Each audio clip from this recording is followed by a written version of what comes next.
The soup kitchen smelled like desperation and burnt coffee. 6 in the morning, most of Austin still sleeping. But the line outside the Salvation Army stretched around the block. Men with hollow eyes, women with children who looked too old for their ages, the kind of people the world had decided to stop seeing.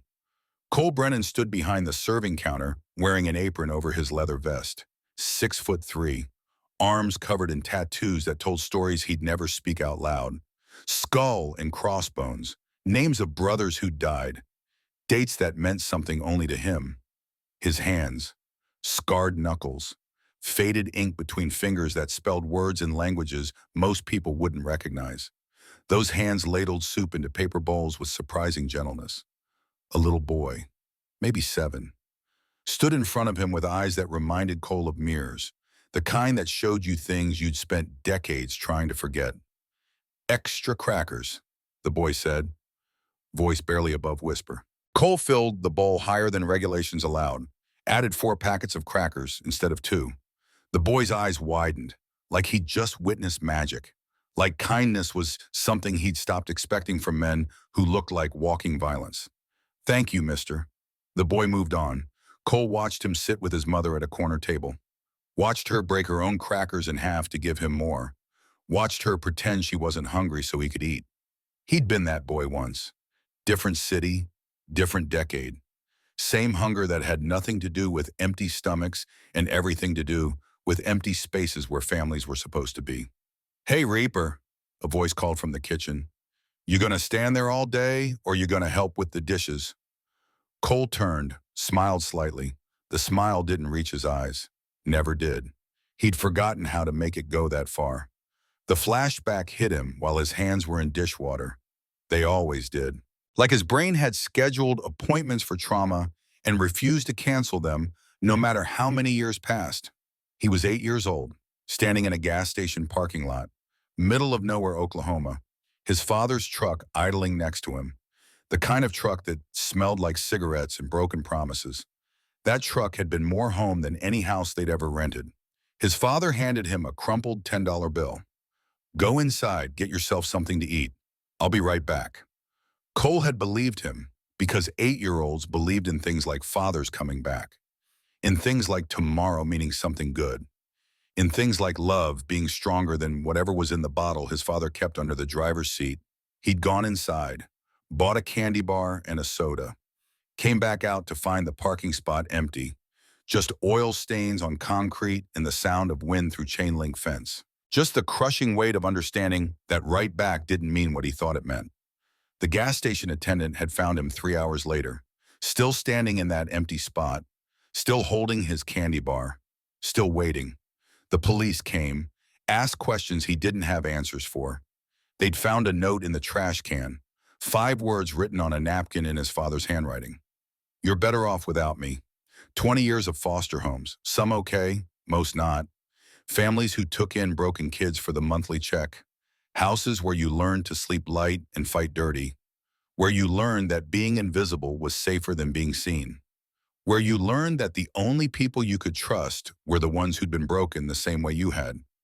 He joined the Iron Brotherhood at 21, not because he believed in anything, but because they'd offered him something nobody else had: a room, a purpose. Brothers who looked just as dangerous as he did.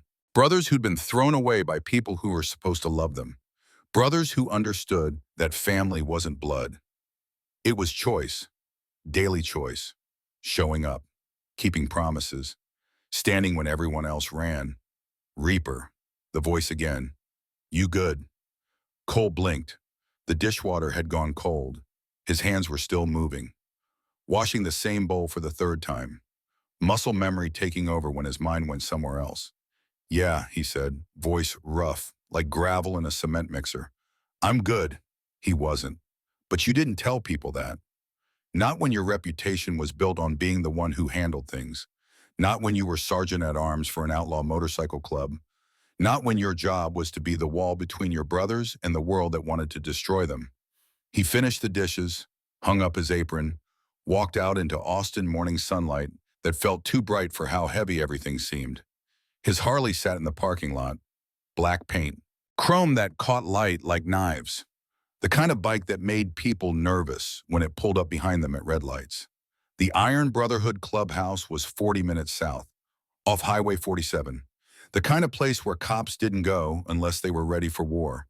Where the Texas heat made everything shimmer like mirage. Where men who'd been labeled unredeemable by society built something that looked like family if you squinted hard enough. Cole rode with the morning traffic. 18-wheelers hauling goods. Soccer moms in SUVs. Normal people living normal lives. People who'd never had to choose between eating and paying rent. People who'd never been left in parking lots by the one person who was supposed to keep them safe. He hated them sometimes, not for what they had, but for not knowing how lucky they were, for complaining about minor inconveniences while people lined up at soup kitchens, for seeing men like him and assuming the worst, for being right about the assumptions more often than they were wrong. The clubhouse was alive with noise by the time he arrived. Motorcycles everywhere, brothers working on bikes, music playing, the smell of motor oil and cigarettes, and the kind of coffee that tasted like regret but did its job. Bull was working on his Harley near the garage. Thomas Garrett, 58 years old, vice president of the Iron Brotherhood, gray beard down to his chest, arms that looked like they'd been carved from oak trees, tattoos that had faded into abstract art after decades of sun and poor decisions. Morning Reaper, Bull said without looking up. You smell like soup. Volunteer shift. Bull grunted. Still doing that, huh? Cole didn't answer. They'd had this conversation before. Bull thought it was weakness. Thought outlaw bikers shouldn't be serving food to homeless people. Thought it muddied the waters of who they were supposed to be. Cole thought Bull could think whatever he wanted as long as he kept it to himself. How's the bike? Same as yesterday. Needs a part I can't afford. Life of luxury. Bull's hands kept moving.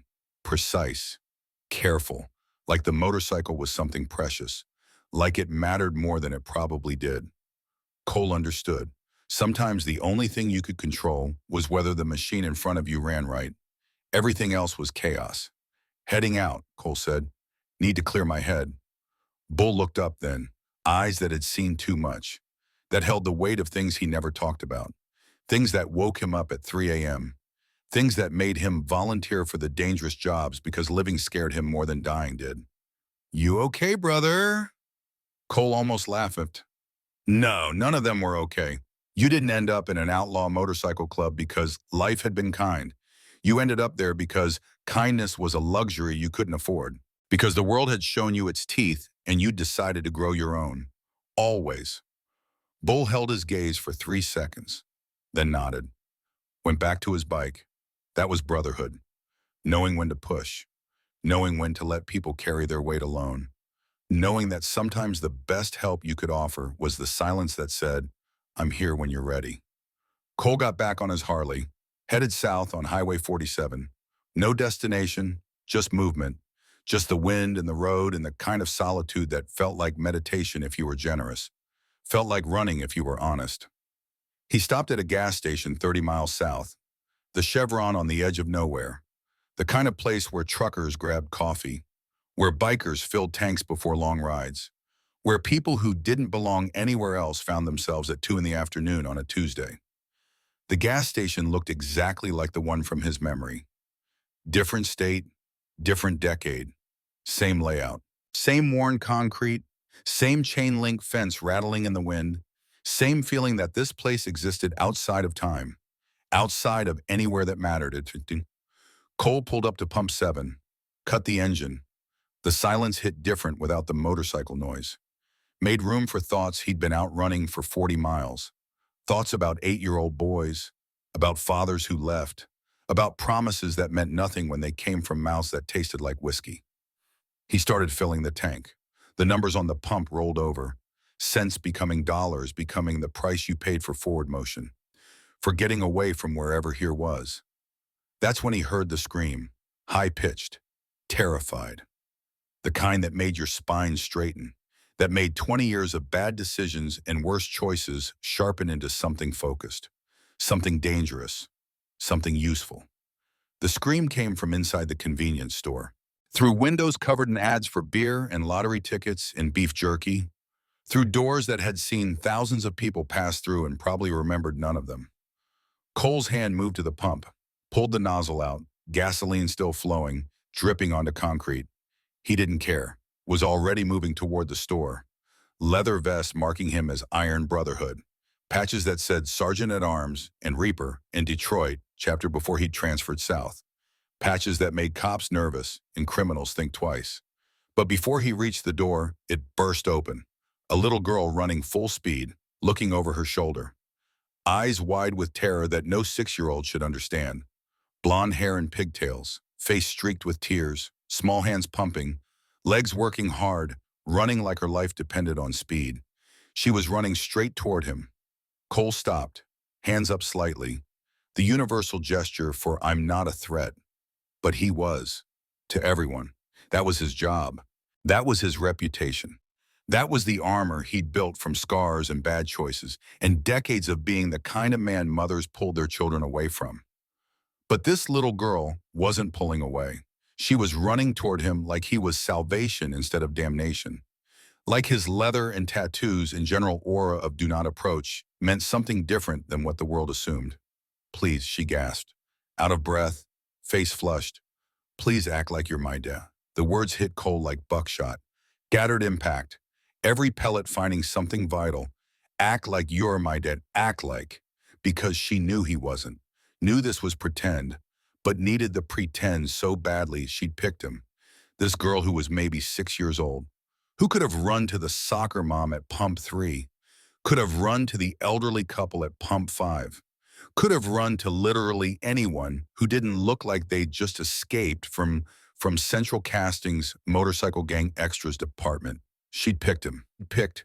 Her small hands grabbed his, both of hers wrapped around his left hand, holding tight, like he was anchor, like he was shore, like he was the thing that would keep her from drowning.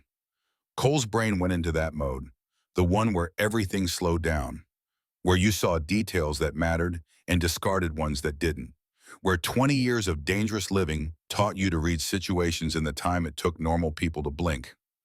The girl was terrified, not crying wolf terrified, not wanting attention terrified, real terror, the kind that came from knowing something bad was happening, the kind that made you trust strangers because strangers were better than the monster behind you. Her clothes were nice, clean, the kind parents who cared bought, not rich, but loved. That mattered. Meant she wasn't running from home. Meant something else was wrong. Her grip was desperate, painful. Little fingers digging into his hand with strength that came from adrenaline, from survival instinct, from the part of the brain that predated language and said run or die. Cole looked up. Through the convenience store door, a man was coming out. 30s, jeans and a polo shirt, looking completely ordinary. The kind of guy you'd see at parent-teacher conferences, at Little League games, at grocery stores loading up the family SUV. Except his eyes. His eyes were scanning, searching, cold, calculating. The eyes of someone who'd lost something valuable and was determining options. The eyes of a predator who just watched his prey escape. Those eyes landed on Cole and the girl, narrowed, did math, weighed odds. The girl pressed herself behind Cole's legs, trembling. Her voice came out as whisper, as confession, as plea. He's not my dad, she said. He took me from the playground. Please don't let him take me.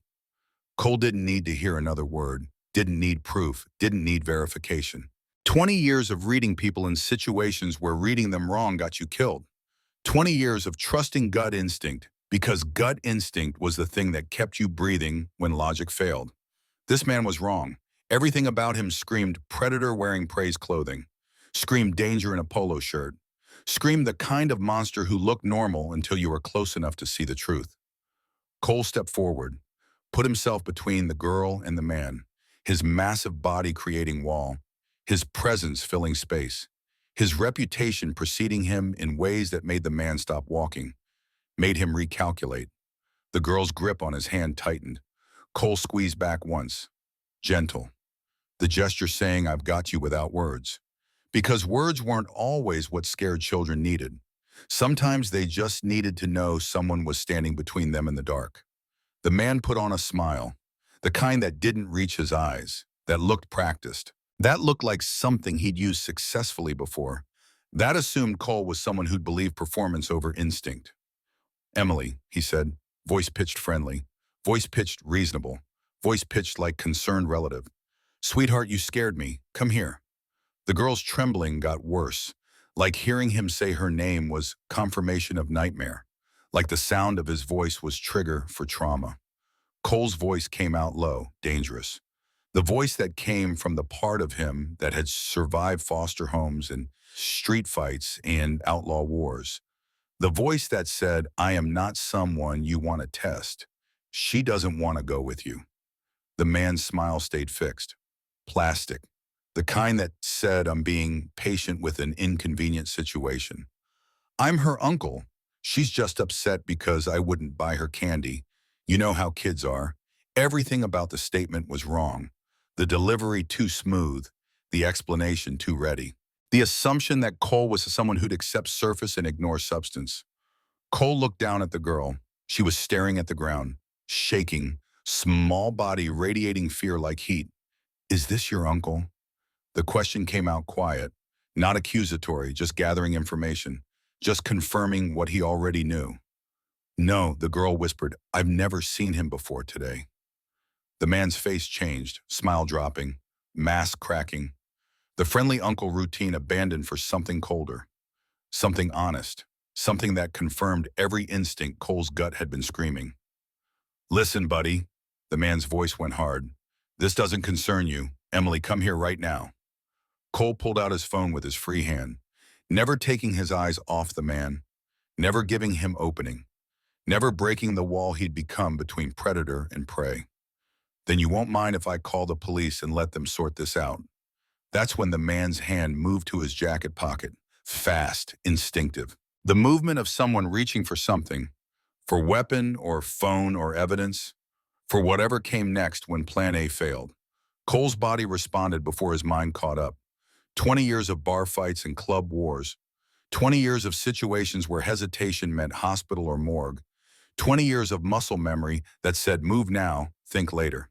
He stepped forward, grabbed the man's wrist, twisted hard, not enough to break, just enough to hurt, just enough to stop the reaching, just enough to make very clear that this situation had shifted, that the balance of power was no longer in the predator's favor. The man yelped. Something fell from his pocket. Not a weapon, not keys, a phone. It hit the concrete, screen facing up, unlocked. For exactly 2 seconds before the screen went dark, Cole saw a text message conversation, saw words that made his blood run cold, that made 20 years of dangerous living seem like preparation for this exact moment. Target acquired. Blonde 6F. Delivery in 2 hours. Location, Warehouse 7. Delivery. Like the girl was package. Like childhood was commodity. Like innocence was something you could buy and sell to the highest bidder. Cole's vision went red. The kind of rage that was quiet, that was focused. That was more dangerous than shouting because it came from the place where morality ended and action began. In the motorcycle club world, there were lines. Rules even outlaws followed. Things you didn't do no matter how far outside society you'd placed yourself. And hurting kids was the one thing that would unite every club in the country against you. The one thing that made enemies into allies. The one thing that meant war. Cole kept his grip on the man's wrist. His other hand dilate. Not the police, not yet. Called someone who could move faster. Someone who'd understand immediately. Someone who'd drop everything and arrive ready for whatever came next. "Bull, it's Reaper. I need the crew at the Chevron on Highway 47 now." The voice on the other end, Bull's gravelly tone. "What's the situation?" "Child trafficking. And I need it handled before this piece of garbage makes a phone call." The line went quiet, not empty quiet, dangerous quiet, the quiet before violence. The quiet that said message received and understood. 5 minutes, Bull said. The line went dead. The man tried to pull away. Cole's grip tightened, bones grinding together, the message clear without words. "You move again, I break it. Understand." The girl was crying quietly behind him, Small sobs that sounded like relief mixed with terror. The sound of someone who'd been so scared for so long that safety felt like dream, like something that might evaporate if you acknowledged it too loudly. Cole softened his voice, kept his eyes on the man, kept his grip firm, but spoke to the girl like she mattered, like she was person instead of object. Like her fear was valid and her choice to run had been brave, and her instinct to ask for help had been right. "Hey, sweetheart, what's your real name?" The girl sniffled. "Greer. Greer Sullivan." "Okay, Greer, I'm Cole. And I promise you, this man will never hurt you or anyone else ever again." The roar of motorcycles filled the air within 5 minutes, like thunder rolling across flat Texas landscape, like promise being kept, like brotherhood meaning something more than word on a patch. 7 Harleys pulled into the gas station, riding formation, moving together like single organism. Men who looked like they'd stepped out of nightmare. Leather patches, scars that told stories, tattoos that marked them as outside, as other, as the kind of people civilized society had decided were irredeemable. But Greer didn't seem scared. Maybe because Cole was still holding her hand. Maybe because 6-year-olds had better instinct than adults about who was actually dangerous to them. Maybe because she could tell the difference between men who looked dangerous and men who were dangerous to her. Bull got off his bike first, took one look at the situation, at Cole's grip on the man's wrist, at Greer hiding behind Cole, at the phone on the ground. His face went from curious to murderous in half a second. "This what I think it is." "Check the phone." Bull picked it up, scrolled. His jaw tightened, veins standing out on his neck. His hands started shaking. Not from fear, from rage being barely contained, from the thing inside him that wanted violence but was choosing control because the situation demanded it. He handed the phone to another member. Silas Thorne, wire to the brothers. 28 years old but looked younger, babyface. The kind of guy who got carded buying lottery tickets. But his eyes were old, the eyes of someone who'd seen system fail from the inside. Foster kid who'd aged out. Who'd learned that the only people who'd protect him were the ones wearing patches that said they'd chosen each other over everything else. Wire was their tech specialist, could hack things that were supposed to be unhackable, could trace things that were supposed to be untraceable, could find digital footprints that people thought they'd erased. How many? Bull's voice came out choked. How many kids? Wire scrolled, face getting paler with each swipe. At least 15 in the last 8 months based on these messages. He's part of a network. There's a meeting spot, a handler, buyers. The word buyers hung in the air like poison, like confirmation of worse fears, like evidence that the world was exactly as dark as you feared it was when you couldn't sleep at 3 in the morning. The man Cole was holding started to speak, started to form words that would be explanation or plea or threat. Cole shoved him against his own truck.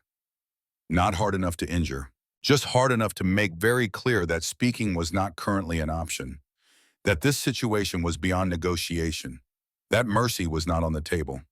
"You're right, I don't understand." Cole's voice went quiet, the dangerous quiet. "I don't understand how something like you exists, but I'm going to make sure it stops existing real soon." "Cole," Bull's voice carried a warning, "we do this right, we get all of them." Cole knew what that meant.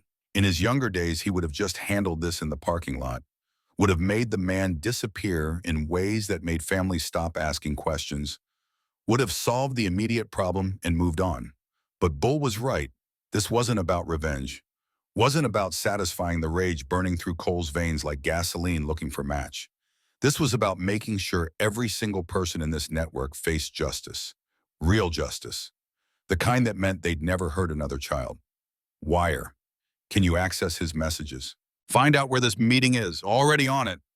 Wire's fingers moved across the phone screen. Patterns only he could see. Already on it. Looks like an abandoned warehouse district. South side of Austin. 2 hours from now. Just like the message said. Cole knelt down to Greer's level. She was still crying, but quieter now. The kind of crying that came after the adrenaline wore off. After your body realized you were safe and decided it was okay to fall apart. "Greer, I need to ask you some very important questions. Can you be brave for me?" She nodded, wiping her eyes with small fists. "Did this man hurt you?" No, her voice was small. He said he was a friend of my mommy's. He said she was in an accident, and he needed to take me to the hospital. But when we got in his car, he locked the doors and drove away. I only got away when he stopped for gas. Smart kid, brave kid. She'd saved herself by running, by trusting instinct, by asking for help from someone who looked nothing like safety, but turned out to be exactly that. You know your mommy's phone number. Greer recited it perfectly. Every digit clear. The way children memorized important things. The way survival sometimes depended on knowing who to call. Cole dialed. A woman answered on the first ring, voice desperate.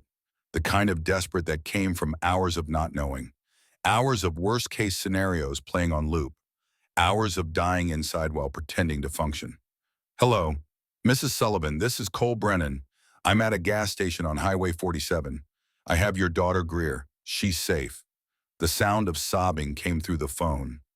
Loud, uncontrolled. The sound of a mother who'd been holding everything together and could finally break. The sound of relief so intense it hurt. Oh God, oh thank God. We've been looking everywhere. The police said we had to wait 24 hours, but I knew something was wrong. I knew. Ma'am, the man who took her is in custody, but I need you to call Detective Reese Hayes at the state police.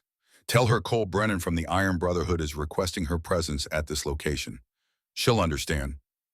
There was a pause. The motorcycle club. Yes, ma'am, I know our reputation, but right now we're the good guys. Cole could hear the woman's breath catching. The decision being made. Trust the outlaw bikers or keep searching alone. Trust the men society had labeled dangerous or believe the system that had told her to wait 24 hours while her daughter was missing. Okay, the woman said. Okay, I'll call her. And Mr. Brennan, thank you so much. Just keep your daughter safe. We'll handle the rest. Detective Reese Hayes arrived 40 minutes later, 3 state police units with her. She was a woman in her 40s, professional bearing, eyes that had seen enough horror to recognize it when it stood in front of her, had worked gang task forces, had spent 15 years learning that the world was more complicated than good guys and bad guys, that sometimes the people who looked dangerous were the ones who'd risk everything to protect someone who couldn't protect themselves. She stepped out of her vehicle, took in the scene. 7 bikers surrounding one man, little girl holding Cole's hand, phone with evidence sitting on hood of police car where Wire had placed it. Reaper, she said.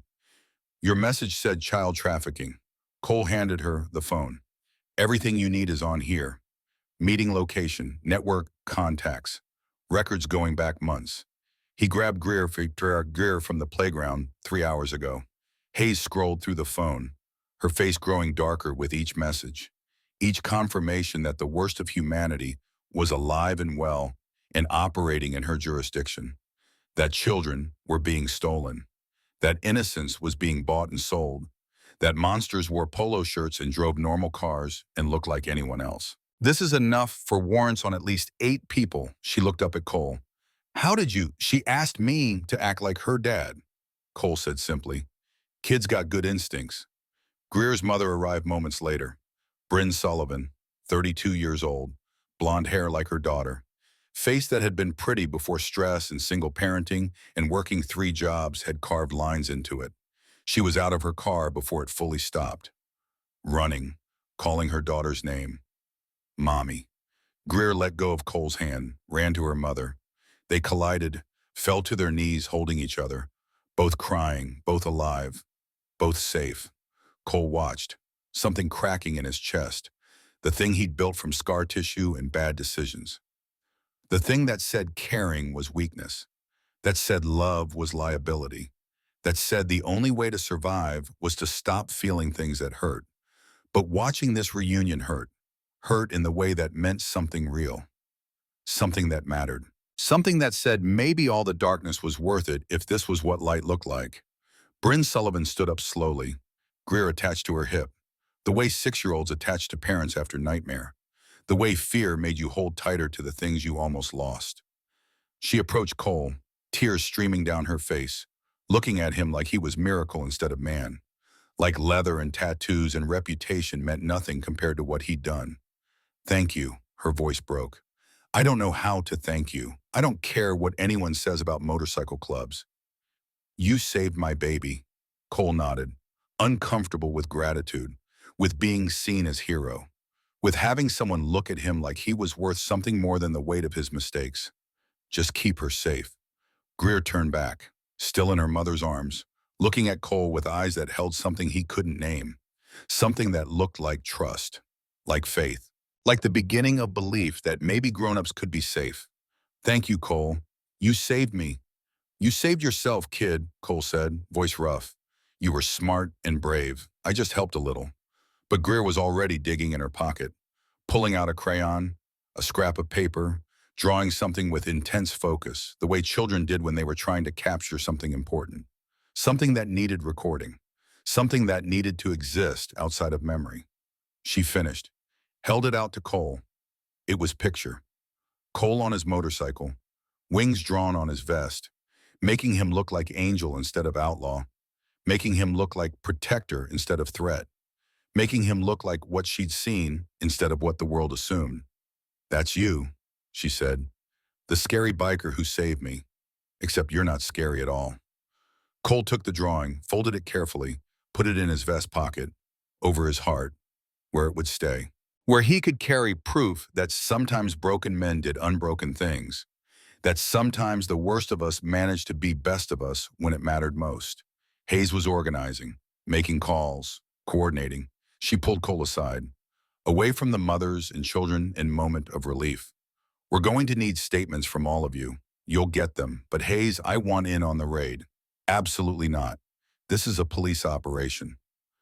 Those men are expecting one person at that meeting. Cole let the sentence hang. If nobody shows, they'll scatter. But if someone shows, you're talking about going undercover, Hayes said. That's insane. I've done insane before, and unlike your undercover cops, if something goes wrong, I know how to handle myself. Bull stepped forward. He's not going alone. We all go. The Brotherhood has reputation. Nobody's going to question bikers showing up to a shady meeting. Hayes looked between them, wrestling with legal implications, with practical reality, with the fact that sometimes you had to work with people outside the system because the system moved too slow, because children didn't have time for warrants and red tape and bureaucracy. Finally, she nodded. This conversation never happened officially. If anyone asks, you were never there. Understood. Understood. Hayes turned back to the scene, back to evidence and suspects in the machinery of justice starting to turn. Cole watched her go, watched her become cop again after being human for a brief moment. Bull was beside him, voice quiet. You okay, brother? Cole looked at the drawing in his pocket, at Greer being held by her mother, at the man in handcuffs being loaded into a police car, at 7 brothers who dropped everything and come running because that's what brotherhood meant. No, he said, none of us are ever okay. But today, maybe we made something okay for someone else. Bull nodded. That's all we can do. Make the world slightly less terrible one day at a time. Wire approached, phone in hand, face serious. You need to see this. What? Wire pulled up a photo from the trafficker's phone. From deep in the message history, a little girl, 12 years old, dark hair, face that looked familiar in the way that photographs of missing children look familiar after years of hoping. Bull leaned over, went completely still, his face drained of color. His hands started shaking. Not from age, not from fear, from recognition, from hope that was more painful than despair, because despair at least was certain. That's Sophie. Bull's voice came out choked. That's my niece. She's alive. The words hung in the Texas heat, in the parking lot that smelled like gasoline and fear, in the beginning of something that felt like purpose. Sophie Garrett, Bull's niece, disappeared 6 years ago from a playground in San Antonio. Vanished like smoke, like dream, like punishment for sins nobody could name. Bull had spent 6 years looking, following leads that went nowhere, chasing shadows, dying slowly from guilt and grief and the kind of not knowing that was worse than any certain answer. The brothers had watched him become ghost of himself, had watched him volunteer for dangerous jobs because living with the wondering was harder than dying with the knowing. And now this photo, proof of life, proof that 6 years of hell had been worth surviving. Proof that sometimes the impossible happened and gave you reason to keep breathing. Where is she? Bull's voice was desperate now. Wire, where is she? Wire scrolled, reading messages, following digital trail. According to this, she's part of the delivery, one of the 15 kids at the warehouse. Bull grabbed Cole's shoulder. Reaper, we have to, I know, Cole said. We're going to get her. We're going to get all of them.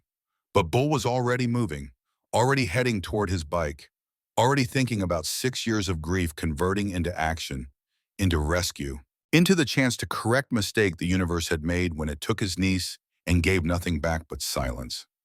Cole caught him. Bull, you can't go in hot. You know that. If we spook them, they'll scatter. They'll move the kids.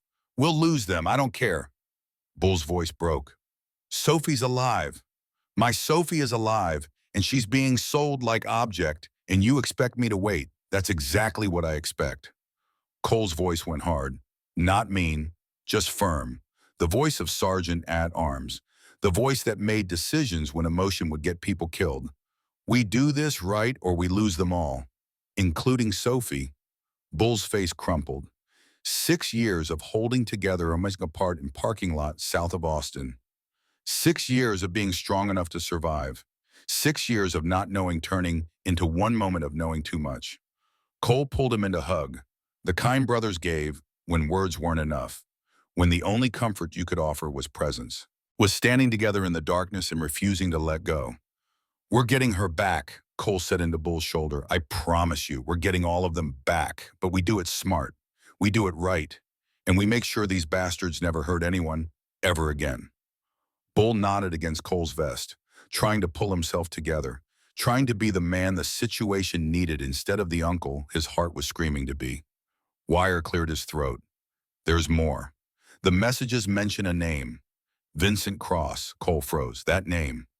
That specific name from a past he'd thought was buried, from decisions made 12 years ago, from the day he'd learned that Brotherhood had limits, that lines existed even outlaws couldn't cross. Vincent Cross had been Iron Brotherhood, had been VP when Cole first joined, had been the one who taught him everything, how to fight, how to ride, how to survive in a world that wanted to destroy men like them, had been mentor, had been brother, had been family in the way that mattered more than blood, until the day Vincent had killed a child. Rival club war, bullets flying, chaos and violence, and the kind of situation where you made split-second decisions and lived with consequences forever. Vincent had fired into crowd, had hit 8-year-old boy. Son of rival club president, had killed him instantly. Vincent claimed accident, claimed he didn't see the kid, claimed fog of war made everyone guilty of things they regretted.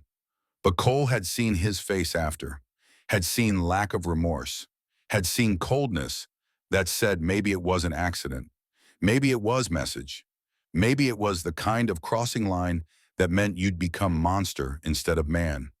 The club had voted 60-40 to expel him, strip his patches, send him out with nothing, make him exist alone in a world that required Brotherhood to survive. Cole had led the vote, had stood in front of everyone and said there are lines even we don't cross. That killing kids made you something we couldn't protect, something we wouldn't protect. Vincent had stared at him during the vote, silent, eyes promising things that didn't need words, had walked out wearing cut with all patches ripped off, leaving threads and empty spaces where identity used to be, had turned at the door, spoken 6 words that Cole had remembered every day since. I'll take everything you love, brother. That had been 12 years ago. Cole hadn't heard Vincent's name since, had assumed he'd died or disappeared or found new club to take him in, had hoped the threat was empty. That time would turn revenge into acceptance, that wounds would heal instead of fester. Should have known better, should have known that men like Vincent didn't forget, didn't forgive, didn't move on. Should have known that 12 years was nothing compared to grudge. That hate was patient. That revenge waited until it could hurt most. Vincent Cross. Cole said the name like curse, like prayer, like thing that needed exercising. He's running this. You know him, Bull said. Not question, statement. He used to be one of us, used to be my mentor. until he killed a kid and I led the vote to throw him out. Wire pulled up more information, financial records, shell companies, offshore accounts. Vincent's built an empire. The trafficking network spans 5 states. Been running for 12 years. Started right after you expelled him. The timeline clicked. The revenge made sense. Vincent hadn't moved on. He'd built something worse. Had taken the thing Cole had accused him of and made it systematic. Had turned accident into business model. Had decided if he was going to be monster, he'd be one that made millions. One that destroyed families. One that proved Cole had been right to fear him. And now this. Greer's kidnapping. Sophie's captivity. 15 children waiting in warehouse. 2 hours until meeting. Until delivery. Until innocence was sold to highest bidder. Hayes was walking back over. We've got warrants being processed. FBI is mobilizing. But it's going to take time. We don't have time, Cole said. Meeting's in 2 hours. If we wait, they'll scatter. What are you suggesting? I go in. Undercover. Buyer looking for merchandise. He nearly choked on the word. Looking to see the inventory. Once I'm inside and I've confirmed the kids are there, we signal and you breach. Hayes stared at him. You're talking about walking into a trafficking operation, run by a man who wants you dead. With no backup except bikers, I can't officially acknowledge. Yes. You're insane. Cole smiled. No humor in it. I've been called worse, usually by people who were right. Bull stepped forward. He's not going alone. 6 of us go. Iron Brotherhood shows up to shady meeting. Nobody's going to question it. We're exactly the kind of customers they'd expect. Hayes looked at the assembled bikers, at men who'd dropped everything and shown up. Who'd stood in parking lot in 100-degree Texas heat because one of their own called. Who were offering to walk into nightmare because children needed saving. She made decision, the kind that would probably cost her career if it went wrong. The kind that would save lives if it went right.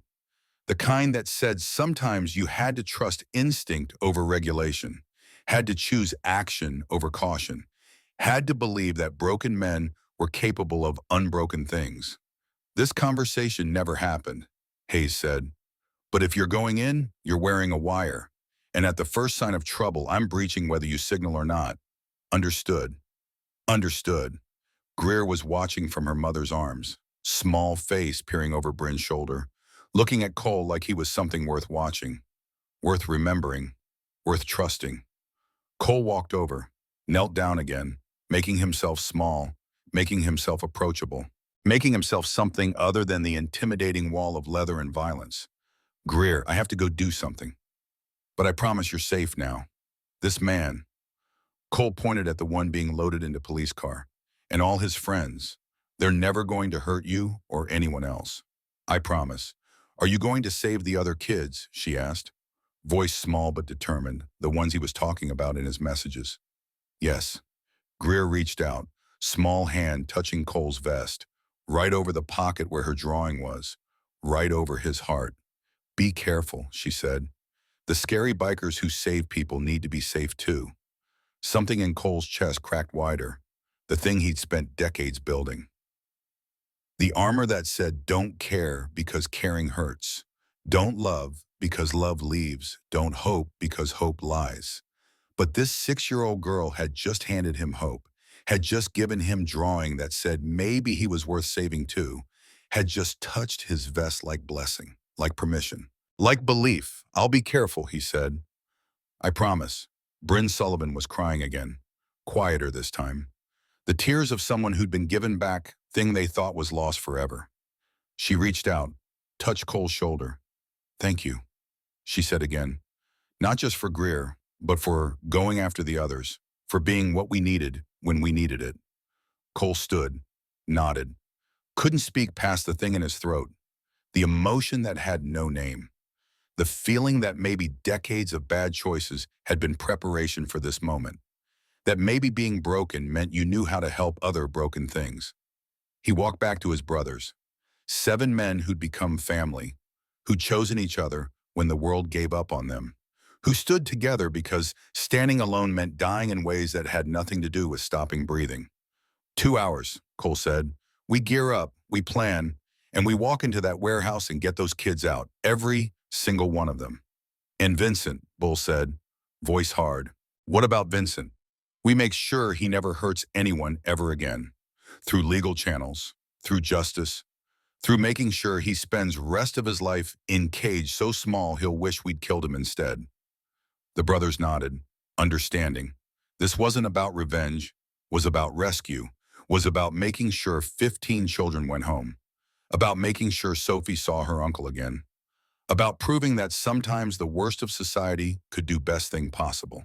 They mounted their bikes, 7 Harleys firing up in sequence, the sound like thunder, like promise, like war cry, like the thing that meant brotherhood was more than word, was action, was showing up, was standing between innocence and darkness, even when standing meant you might fall.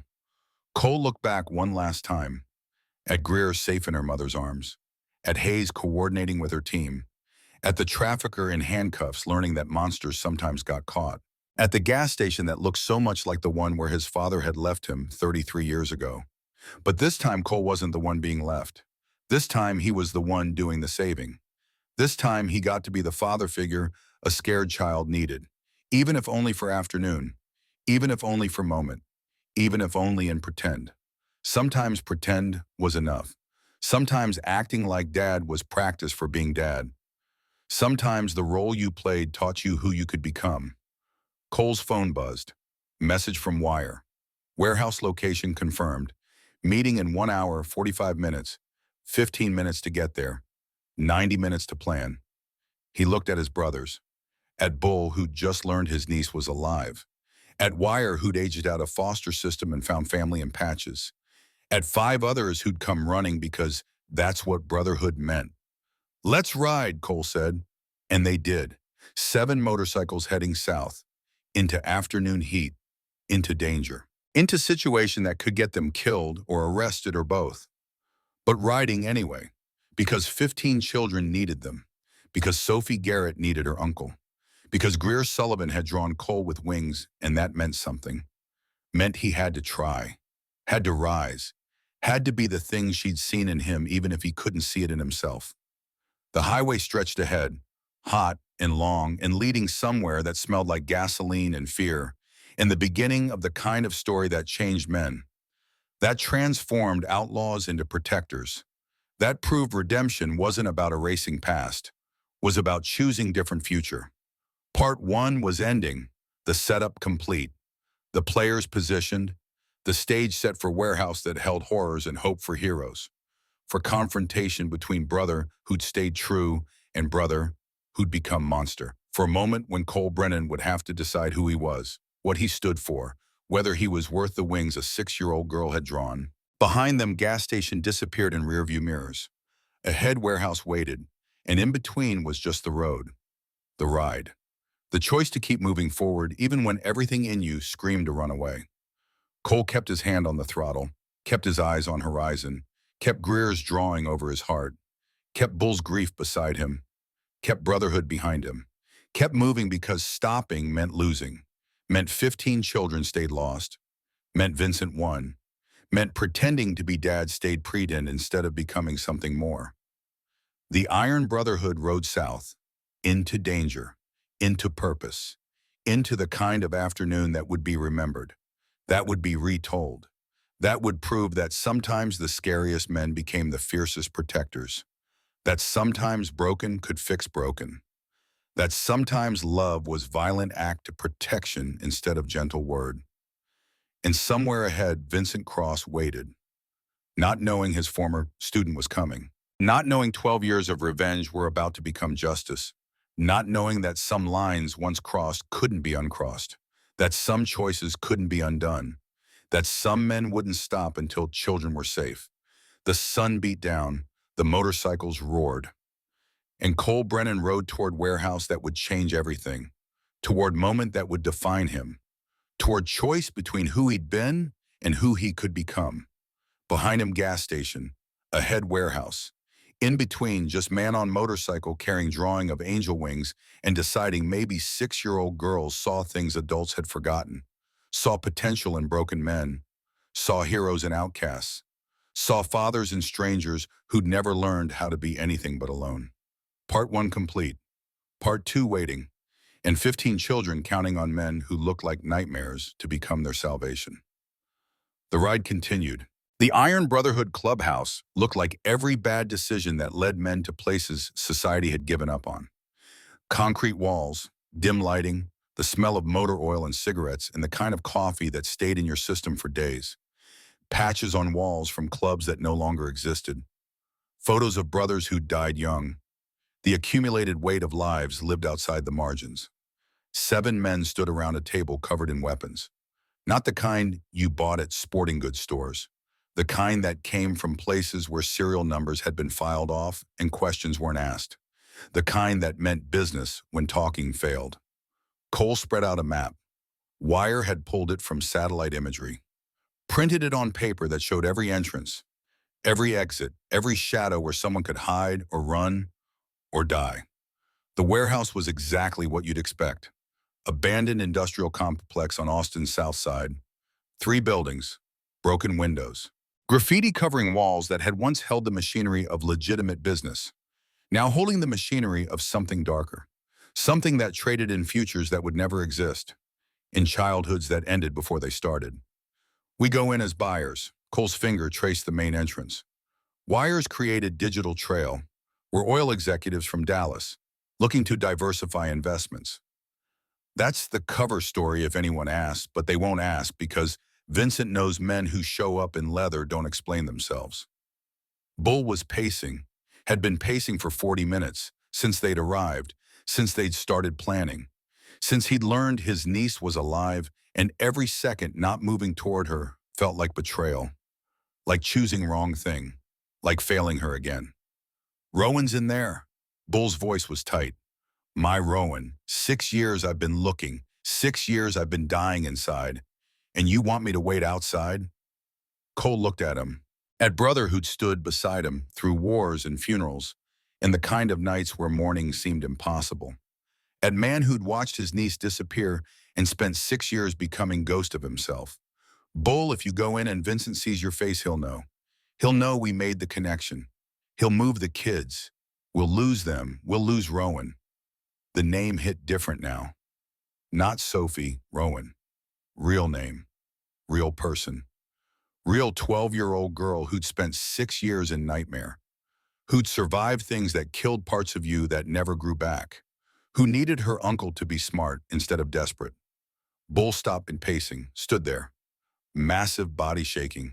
Not from age, not from fear. From the thing inside of him that wanted to burn the world down. That wanted to tear through walls with bare hands. That wanted to hold his niece and never let go and kill anyone who'd ever touched her. I can't. His voice broke. Reaper.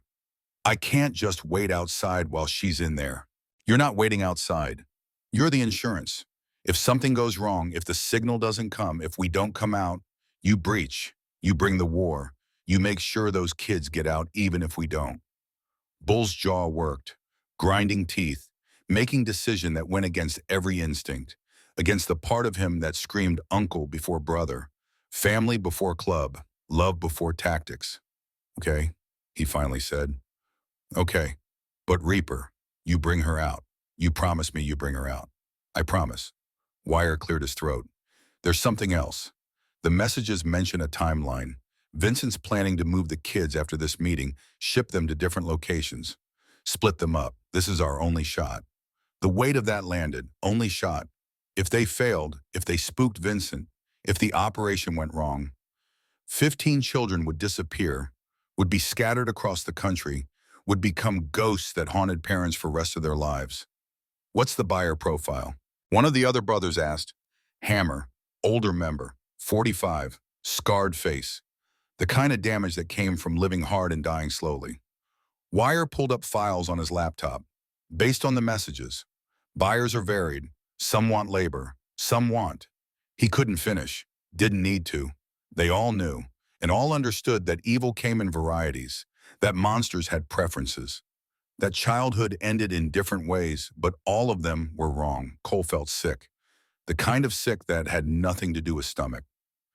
That came from knowing what he was about to do, about to pretend, about to play role that made his skin crawl, about to look at children and act like they were commodities, like innocence had price tags, like the worst thing humans did to each other was just business transaction. I'm going to have to. Cole started, stopped, started again. When I'm in there, I'm going to have to act like I'm buying, like I'm interested in, like I'm one of them. Bull's hand landed on his shoulder. Heavy, solid. The weight of understanding. We know what it's going to cost you. But those kids need you to do it. Rowan needs you to do it. Sometimes being the hero means looking like the villain long enough to get the job done. Cole nodded, couldn't speak past the thing in his throat, the knowledge of what was coming, the role he'd have to play, the mask he'd have to wear, the part of himself he'd have to pretend was real, even though it made him want to tear his own skin off. Hayes was in the parking lot, setting up command center, 3 unmarked vehicles, 8 officers in tactical gear, FBI liaison on phone coordinating with federal units that were en route but wouldn't arrive in time. Justice moved slow, evil moved fast. The math never worked out.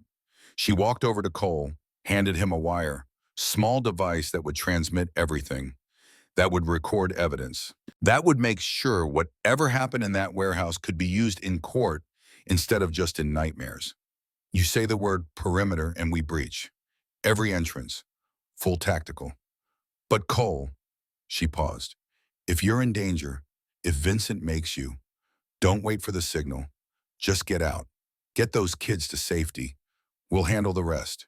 And if I can't get out, then we come get you. But try not to D. Paperwork's a nightmare when civilians get killed during operations we're not officially running. She was trying for humor. Landing in gallows. That was okay. Sometimes humor was the only thing standing between holding together and falling apart.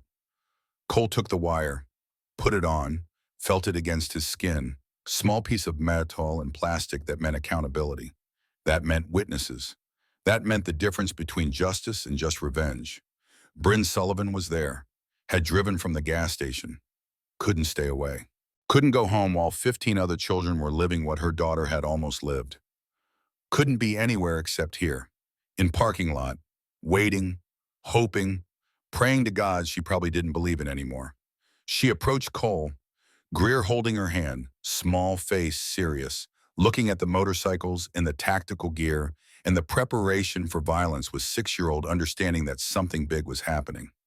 Mr. Brennan, Bryn said, her voice steady despite the tears, I need to tell you something about my husband. Cole waited, listening. Daniel was a journalist, investigative reporter. 6 months ago, he was working on a story about child trafficking in Texas. He found evidence. Names, connections. He told me he was close to exposing something big. She paused, breath catching. Memory sharp enough to cut. He died in a car accident, single vehicle collision. Police said he lost control, but Daniel was careful. He was always careful. And the week before he died, he told me if anything happened to him, it wasn't an accident. The pieces clicked. The pattern emerged. Daniel Sullivan investigating trafficking. Vincent Cross running operation. Daniel getting close. Daniel dying, 6 months passing. Greer getting taken. Vincent targeted your daughter, Cole said. Not question, statement, as revenge, as message, as making sure you stopped asking questions about your husband's death. Bryn nodded, tears streaming. I should have seen it. Should have protected her better. Should have known they'd come after us. You couldn't have known. And Greer's safe now. But Mrs. Sullivan, why are you telling me this? Because Vincent Cross, she said the name like poison, like curse, like thing that needed exorcising. He killed my husband, and he tried to take my daughter. And I need you to know that when you go in there, when you see him, when you have chance, you make sure he pays. You make sure he never hurts another family.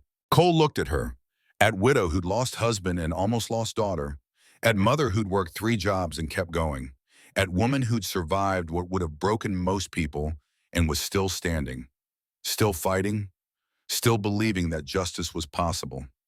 I will, he promised. I'll make sure he pays for all of it.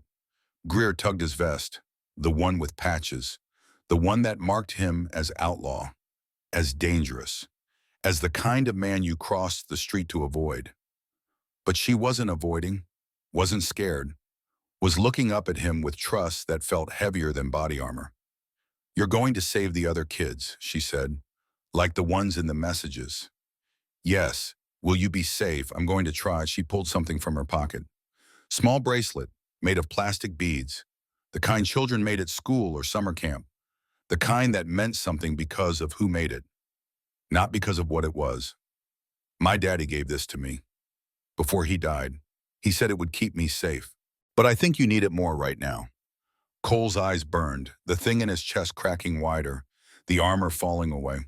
The protection he'd spent decades building, proving useless against six-year-old girl, offering him plastic bracelet like it was shield. Like it was salvation. Like it mattered. He knelt down, let her put it on his wrist. The beads barely fit. Made for child's wrist, not grown man's. But he wore it anyway. Would wear it into warehouse. Would wear it during whatever came next. Would wear it like promise. Like reminder. Like the thing that said some people believed he was worth saving. "Thank you." His voice came out rough. "I'll bring it back to you. I promise. You better," she said, small voice serious. "Because I want to hear about the other kids. About how you saved them. About how you were brave." Cole stood, looked at Bryn, at Greer, at the family Vincent had tried to destroy, at the evidence that love was stronger than hate if you gave it chance, if you fought for it, if you refused to let monsters win. "We're moving out," Hayes called. 1 hour until meeting time. Get in position." The brothers mounted their bikes, 6 of them, hammer.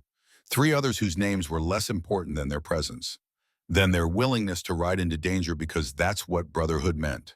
Because standing together was the only thing that made standing possible. Bull stood by his motorcycle, not mounting, not moving, just watching them prepare to ride away, watching them head toward his niece while he stayed behind. The hardest thing he'd ever done. Harder than burying his wife. Harder than searching for 6 years. Harder than learning to live with not knowing. Cole rode over, stopped beside him, engine idling, the sound like heartbeat, like promise, like the thing that connected them across whatever came next. "We're bringing her home," Cole said. "Rowan comes home today, I swear it." Bull couldn't speak, just nodded, just raised his fist, just gave the gesture that meant brotherhood, that meant trust, that meant I believe you even when I don't believe in anything else. The 6 motorcycles rolled out, formation tight, moving like single organism, like pack, like the thing they'd become through years of riding together, through wars and funerals and the kind of nights that taught you who would stand when everyone else ran. The warehouse district looked abandoned, was abandoned. 3 buildings that had once manufactured car parts, that had employed hundreds, that had been machinery of legitimate economy before economy moved elsewhere and left buildings to rot, left spaces for illegitimate things, for darkness to fill the vacuum. They parked in the lot, gravel crunching under tires, the sound too loud in the afternoon silence. No one around, no witnesses, no cameras, just the perfect place for transactions that couldn't exist in light, that needed shadow, that required everyone to look away.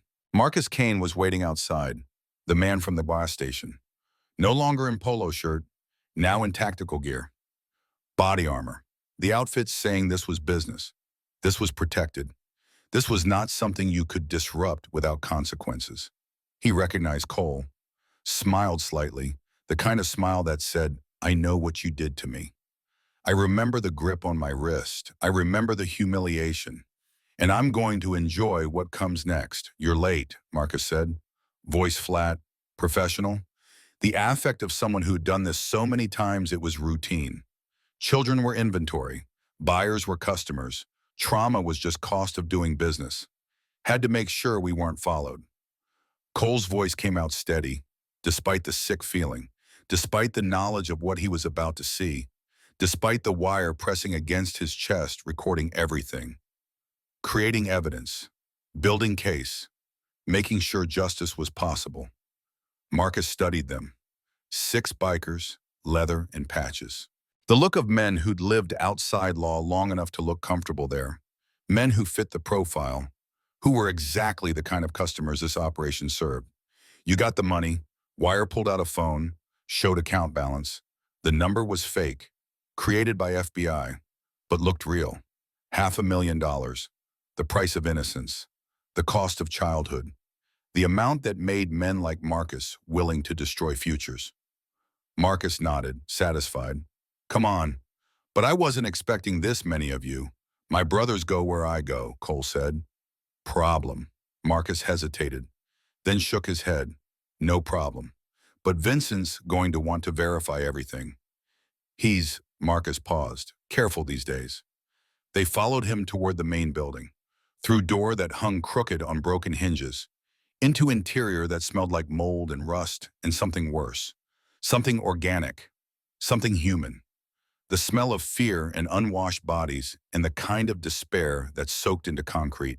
The warehouse opened into vast space, high ceiling, broken windows filtering afternoon light into dusty beams, industrial equipment still present, conveyor belts frozen mid-motion, machinery that would never move again, ghosts of legitimate industry.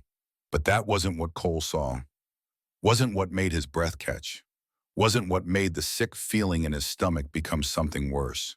15 children sat on the floor, ranging from maybe 5 to 14, some crying, some too hurt to cry, some just staring at nothing with eyes that had seen things that killed parts of you, that left spaces inside where childhood used to be. They were clean. That was somehow worse. Someone had bathed them, dressed them in nice clothes, made them presentable, made them look like products ready for sale, like the horror was professional, like this was business conducted with attention to detail. Cole's hands clenched, the wire against his chest suddenly too hot, too tight. The evidence it was gathering not enough, would never be enough. No amount of justice could undo what these children had experienced. No amount of prison time could give back what had been taken. Wire stepped closer to Cole, whispered. Rowan's third from the left. Dark hair, blue shirt. Cole looked, found her, 12 years old. Bull's niece, 6 years of captivity written into her face, into the way she held herself, into the flinch that happened when Marcus walked too close, the body remembering danger even when mind tried to forget. She looked like her uncle. Same jaw, same serious eyes, same something that said even broken she wasn't destroyed, even captured she wasn't conquered, even traumatized she was surviving. 8 men stood around the perimeter. Vincent's security, armed, alert. The kind of presence that said this operation was protected, that violence was available if negotiation failed, that these children weren't leaving unless the price was met. And then Vincent stepped out of the shadows. He looked good. That was the first thought. Shouldn't have been, but was. 12 years since Cole had seen him, since he'd led the vote to expel him, since he'd stripped his patches and sent him into world alone, Vincent had thrived in exile, wore expensive suit, clean-shaven, hair-styled, the look of legitimate businessman, of philanthropist whose name appeared on charity boards, of man who donated to children's hospitals while running operation that destroyed children. The cognitive dissonance was dizzying. This was the man who'd taught Cole everything, who'd been mentor, who'd been brother, who'd saved his life twice in club wars, who'd been family when family meant more than blood. And this was the man who'd built empire from suffering, who'd turned children into commodities, who'd proven that sometimes people you loved were capable of things that made love insufficient, that made forgiveness impossible, that made mercy look like weakness. Hello, Reaper. Vincent's voice was smooth, cultured, the voice of someone who'd reinvented himself, who'd left outlaw life behind and found something more profitable, more destructive, more evil than anything leather and patches could create.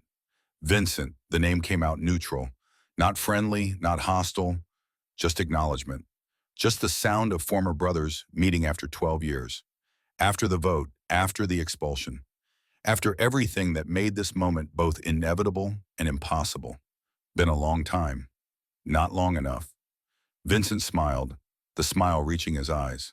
Cold, empty. The smile of someone who'd stopped feeling things that made you human, who'd traded conscience for profit, who'd become exactly what Cole had feared he would. I wondered if you'd come when I saw the buyer profile, when I saw Iron Brotherhood connections. I thought maybe my old student would be curious about what I've built, what I've accomplished since you threw me away like trash. The words were designed to hurt, to provoke, to make Cole react instead of think. Vincent had always been good at that, at finding pressure points, at pushing buttons, at making you angry enough to be stupid. But Cole had spent 12 years learning control, learning that anger was tool not master, learning that sometimes staying calm was more dangerous than losing your temper. Impressive operation, Cole said, voice steady, looking at children like they were inventory, like he was buyer evaluating merchandise, like his soul wasn't screaming at the performance. You've clearly been busy. Busy, Vincent laughed. I've been revolutionary. You threw me out for killing one kid, accidentally, in war. And you know what I learned? If you're going to be monster anyway, might as well be monster who profits.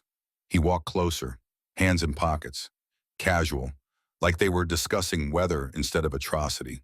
Like 15 children weren't sitting 10 feet away listening. Like this was normal conversation between old friends. You taught me that. Did you know? When you led that vote, when you stripped my patches, when you told everyone there were lines we don't cross, you taught me that lines are illusions, that morality is luxury, that the only thing that matters is power. Cole said nothing. Let Vincent talk. Let him incriminate himself. Let the wire record every word. Let evidence build. Let justice sharpen into something that could cut. So I built this, Vincent gestured at the warehouse, at the children, at the empire of suffering. 12 years, 5 states, 68 children, 2.3 million in profit. All because you taught me that being outlaw with conscience was stupid. That if you're already outside the law, you might as well go all the way. The math was devastating. 68 children, 12 years, average of 5 or 6 per year, each one representing family destroyed. Childhood ended, future erased. The scale was industrial, was systematic, was the kind of evil that required planning and organization and the complete absence of everything that made humans worth the space they occupied. Wire was recording, getting everything. Names, numbers, admission of guilt. The kind of evidence that built cases, that put people in cages, that made sure monsters didn't walk free. So, Vincent said, you're here as buyer. You want to pick one. Want to see what your morality got you. Want to understand that the lines you draw don't matter. That kids get hurt whether you watch or whether you pretend it's not happening. Cole felt Greer's bracelet on his wrist, plastic beads that represented faith. That said someone believed he was better than this moment, better than this role, better than the thing he had to pretend to be. Show me the inventory. The words tasted like poison, like betrayal, like every bad choice compressed into 3 words. But he said them because 15 children needed him to, because Rowan needed her uncle, because sometimes being hero meant looking like villain long enough to get close enough to strike. Vincent smiled wider. That's my student, always practical, always willing to do what's necessary. He walked toward the children. Cole followed. Wire behind him, the other brothers forming loose perimeter, positioning themselves near exits, near the security, near the places where violence would erupt when signal came. The children looked up as Vincent approached, fear in their eyes, recognition, the knowledge that this man was the one who decided things, who had power, who determined whether tonight ended in rescue or just another customer taking someone away. This is premium inventory, Vincent said. Voice clinical, professional, the affect of someone showing products. Ages 5 to 14, various. He paused. Various uses. Depending on buyer interest. Prices range from $250,000 to $500,000 depending on age, and he stopped. Condition. Cole wanted to vomit, wanted to scream, wanted to tear Vincent apart with his bare hands, wanted to burn the world down and start over, wanted to undo every second that led to this moment, every choice that made this nightmare possible. But he kept his face neutral, kept his role, kept the performance that would keep him alive long enough to save them. I'm interested in older, Cole said. Force the words out. Make them sound convincing. Teenagers, strong, won't give me trouble. Vincent nodded, like this was reasonable requests, like discussing children's features was normal business conversation, like humanity hadn't left the building permanently. Smart, older ones are more expensive, but less maintenance. They've learned by now that fighting doesn't help, that cooperating means less pain. The casualness of it was obscene, was beyond evil. Was the kind of thing that made you understand why humans invented concepts like hell. Because some acts were so wrong they required eternal punishment, required suffering that matched the suffering they caused, required justice that existed outside the boundaries of human law. Her, Cole pointed at Rowan, third from the left. Dark hair, blue shirt, Bull's niece who'd been missing for 6 years, who needed to go home, who needed her uncle, who needed this nightmare to end. Vincent's expression changed, subtle, the shift from businessman to something else, something that understood, that knew, that had been waiting for this exact moment. Interesting choice, Vincent said softly. Very interesting. You know who she is, don't you? Cole said nothing, but his silence was answer. Vincent laughed, not humor, cruelty, the sound of someone who'd been planning this, who'd orchestrated this, who'd known Cole would come, would try to save them, would walk into trap because that's what heroes did. Rowan Garrett. Vincent said the name like reveal, like trump card, like the thing that made checkmate inevitable. Bull's niece, missing 6 years. You really think I didn't know you'd figure it out? Didn't know you'd come? Didn't know this whole thing was designed to get you right here? The security moved, guns coming up.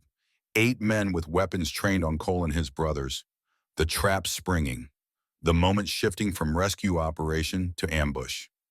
Wire's hand moved toward his weapon. Cole shook his head slightly. Not yet. Not with guns pointed at children. Not with one wrong move meaning bloodbath. You think I've spent 12 years building this just for profit? Vincent's voice went cold, hard, the businessman mask falling away completely.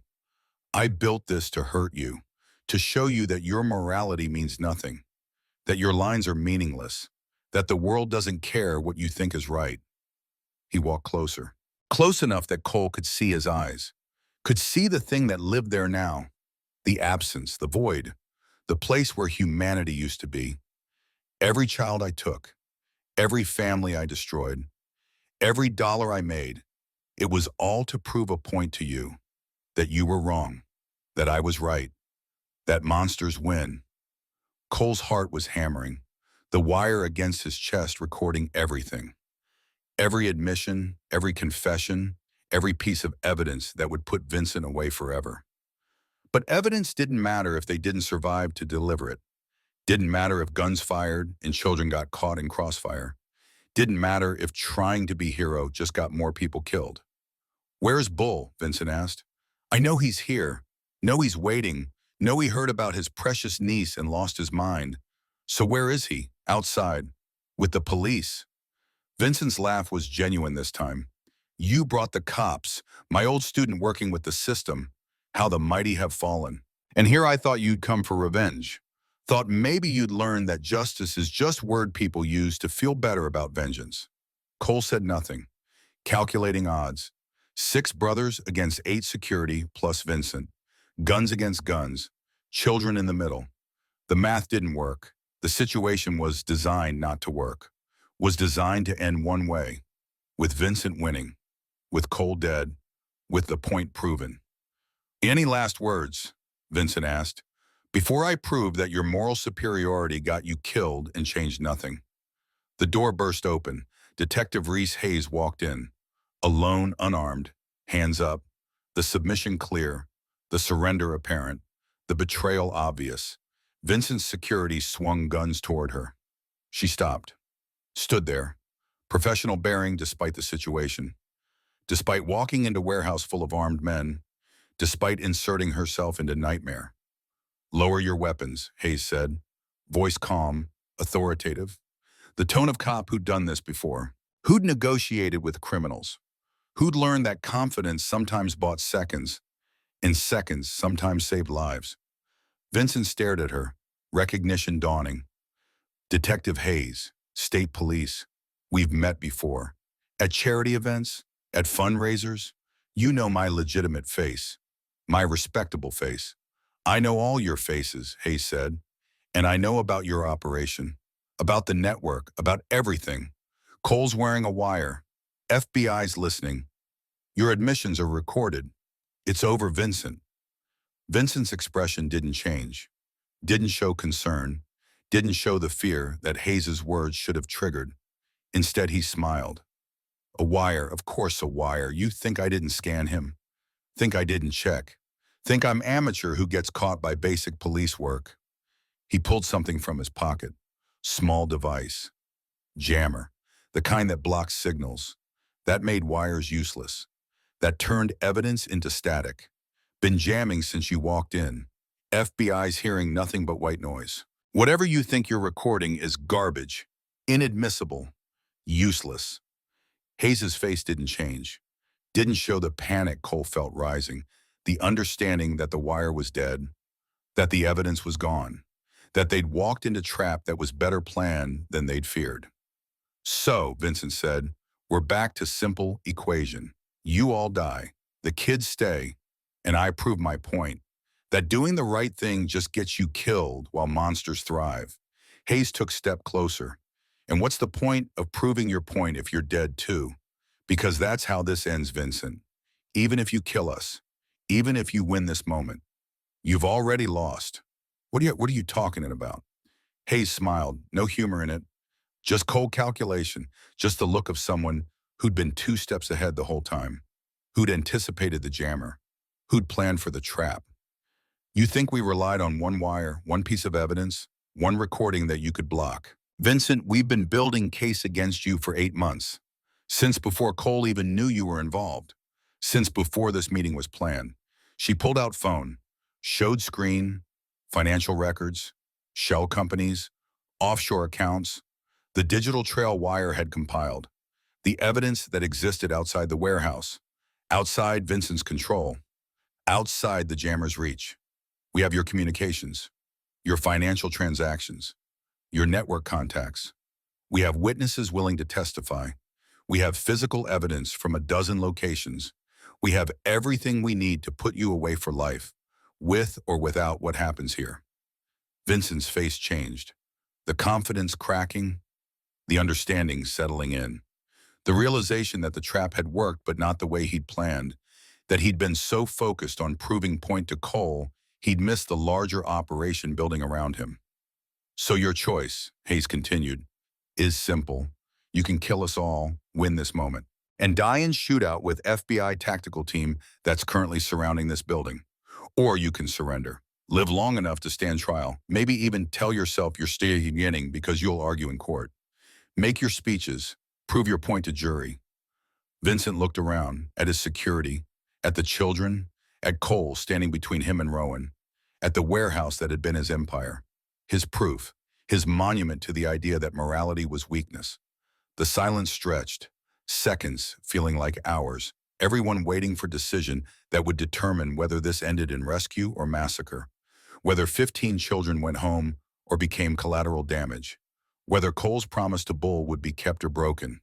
Then Vincent moved, hand toward his pocket, the motion fast, ambiguous. Could be surrender, could be weapon, could be the thing that started shooting. Hayes drew her weapon, trained it on Vincent's center mass, the movement professional. Clean. The result of thousands of hours of training. Don't, her voice was command, not plea. Don't make me shoot you in front of these kids. Don't make that the last thing they see. Hands up, now. Vincent's hand stopped, halfway to his pocket, the moment frozen, the decision hanging in space between intention and action, between living and dying, between evil winning and justice prevailing. Then doors exploded inward. Every entrance breached simultaneously.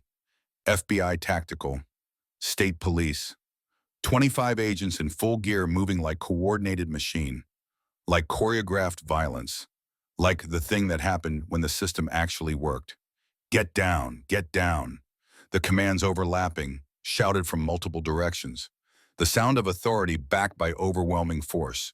Vincent's security tried to react, tried to bring weapons up, tried to defend, but they were outmanned and outgunned and too slow.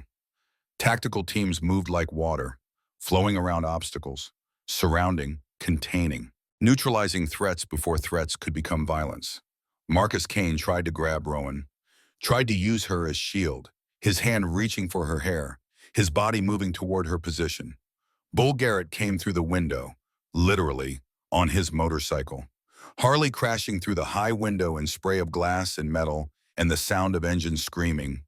The bike flying, airborne, landing hard, Bull rolling off mid-crash, his massive body tucking, rolling, coming up running.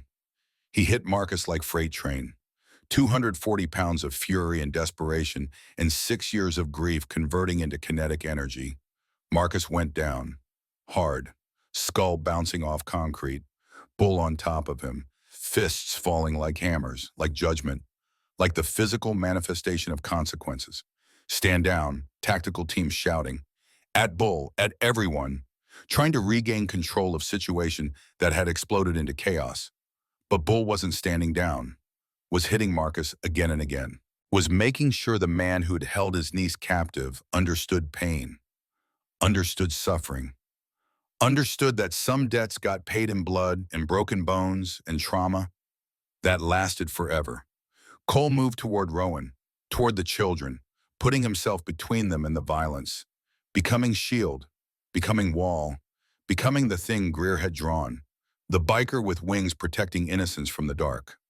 Vincent pulled a gun, small pistol from his pocket, the thing his hand had been moving toward, the choice that ended negotiation, that turned this from arrest into shooting, that proved Hayes had been right to draw on him. He aimed at Rowan, not at Cole, not at Hayes, at the 12-year-old girl, at Bull's niece, at the thing that would hurt most, that would prove his point even in losing, that would take something precious before they took him. Cole's body moved, no thought, pure instinct. 20 years of dangerous living, teaching his muscles to act before his brain caught up. He threw himself at Rowan, arms wrapping around her, body covering hers, weight carrying them both to the ground. The gunshot was deafening in the enclosed space. The bullet hit Cole's shoulder, left side high, the kind of wound that hurt like hell but wasn't fatal if you got lucky, wasn't vital if the bullet missed arteries, was survivable if you didn't bleed out. Cole felt the impact, felt his body register damage, felt blood starting to flow, but kept his arms around Rowan, kept himself between her and Vincent, kept his promise to Bull even as pain spread through his shoulder like fire. Hayes fired. 3 shots. Center mass. Professional grouping. The kind that ended threats permanently. The kind that didn't leave room for survival. The kind that said, this stops now. Vincent went down, gun falling from his hand, his expensive suit turning red, his empire ending on warehouse floor, his point unproven, his victory hollow, his revenge incomplete. FBI swarmed him. But it was unnecessary. He was done. Dead or dying. The choice he'd made leading exactly where choices like that led. To concrete floors and blood pooling and the understanding, too late, that maybe morality wasn't weakness. Maybe mercy was strength. Maybe the lines mattered. Bull had stopped hitting Marcus, was staring at Rowan, at his niece, at the girl he'd spent 6 years searching for, at the family he'd thought was lost forever. Rowan. His voice broke on her name. Baby, it's me. It's Uncle Bull. She looked at him. 12 years old, 6 years of captivity in her eyes, 6 years of trauma in the way she held herself, 6 years of learning that adults lied, that safety was illusion, that trust got you hurt. But something in her face shifted. Recognition, maybe. Memory. The ghost of girl she'd been before the nightmare. The echo of uncle who'd loved her. The proof that not everything was destroyed, that some things survived even hell. Uncle Bull, she whispered, is it really you? Bull crawled toward her, moving slow, making himself small, making himself safe, making himself something other than the violence he'd just shown, making himself uncle again instead of warrior. Family instead of fighter. Love instead of rage. It's really me. I never stopped looking. Never stopped hoping. Never stopped loving you. I'm here, baby. I'm here, and I'm taking you home. They met in the middle, girl and uncle, 6 years of absence bridged in moment, in hug that looked desperate, that looked like drowning people holding each other above water, that looked like the thing that made everything worth it, that made the pain and the fear and the nightmare worth surviving. Cole was still on the ground, still covering Rowan, still bleeding, the pain in his shoulder sharpening, becoming insistent, becoming the thing he couldn't ignore. Hayes knelt beside him. Medic, need a medic over here. Tactical team responding. Paramedics coming through door. The machinery of emergency response deploying. The system working the way it was supposed to when people bothered to make it work.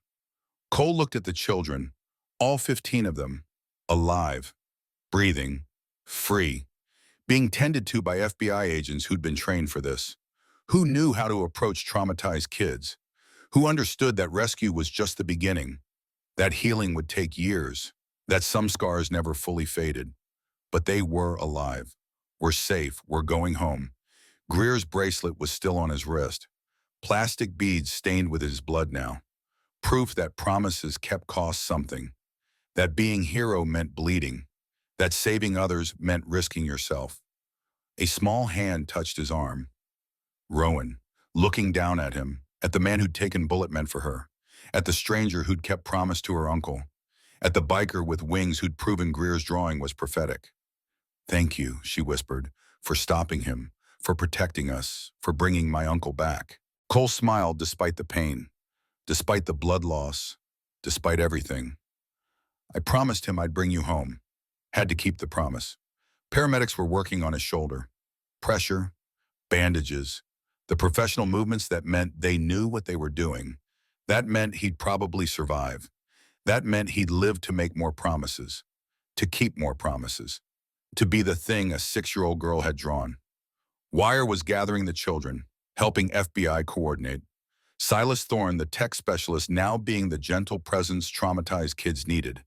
Former foster kid knowing exactly how to talk to children who'd been abandoned by the system, who'd learned that adults weren't safe, who needed proof that some grown-ups could be trusted. Hammer and the other brothers were being debriefed, statements taken, evidence gathered, the legal machinery turning, the difference between outlaw justice and legitimate justice becoming clear. The line between revenge and the law, drawn in blood and broken glass, and children who were finally safe. Hayes stood over Vincent's body. He was dead. The 3 shots had done their job, had stopped the threat, had ended the network's leadership, had closed the chapter on 12 years of horror. She looked at Cole, at the biker bleeding on warehouse floor, at the outlaw who'd helped her take down trafficking ring, at the man who'd proven that sometimes the people you didn't trust were the ones who came through, who did the right thing, who chose the hard path because the easy one led nowhere worth going. Thank you, she said, for trusting me, for working with me, for proving that we're better together than we are apart. Cole nodded, couldn't speak. Blood loss making him lightheaded, making the world fuzzy, making the warehouse lights look like halos, like angels, like wings drawn by 6-year-old girl who'd seen something in him that he'd spent 41 years not seeing in himself. The last thing he saw before the world went soft was Bull holding Rowan. Father and daughter reunited, family reformed, the thing that made it all worth it. The reason why bleeding on concrete floor in abandoned warehouse felt like victory instead of defeat. Paramedics loaded him onto stretcher, started the work of keeping him alive, of stopping the bleeding, of making sure Promise Keeper didn't die before he could keep more promises. Hayes rode with him in the ambulance, holding his hand, applying pressure to the wound, talking to him, keeping him conscious, keeping him present, keeping him aware that he'd done good thing, that 15 children were safe, that Rowan was going home, that Vincent was dead, that the network was falling, that justice was being served. You did good, Reaper, she said, voice soft. You did really good. Cole's eyes closed, not dying, just tired. The kind of tired that came from spending 41 years being hard. From 2 decades of outlaw life. From one afternoon of being exactly what a 6-year-old girl needed, what a 12-year-old girl needed, what 15 children needed, what the world needed even if the world would never know. Part 2 was ending, the rescue complete, the villain dead, the children safe, the price paid in blood and bullets, and the kind of choices that changed men. That transformed outlaws into heroes. That proved redemption was possible if you were willing to bleed for it. Behind them, warehouse emptied, children being carried out by agents, brothers giving statements, Bull holding Rowan and refusing to let go, Wire coordinating with FBI, Hammer watching it all and understanding that maybe the club had just changed. Maybe they'd just proven that leather and patches could mean protection instead of threat, safety instead of danger, family instead of gang. The ambulance doors closed. Sirens began. The drive to the hospital starting. Cole drifted, not unconscious, just floating. The adrenaline wearing off, the pain manageable under the medications the paramedics had given, the knowledge that he'd kept his promise, making everything else bearable. Hayes squeezed his hand. Stay with me. You don't get to die after all that. You don't get to save 15 kids, then check out. You've got too much left to do. Like what? Like showing those kids that some bikers are heroes. Like proving to Bull that his trust was earned.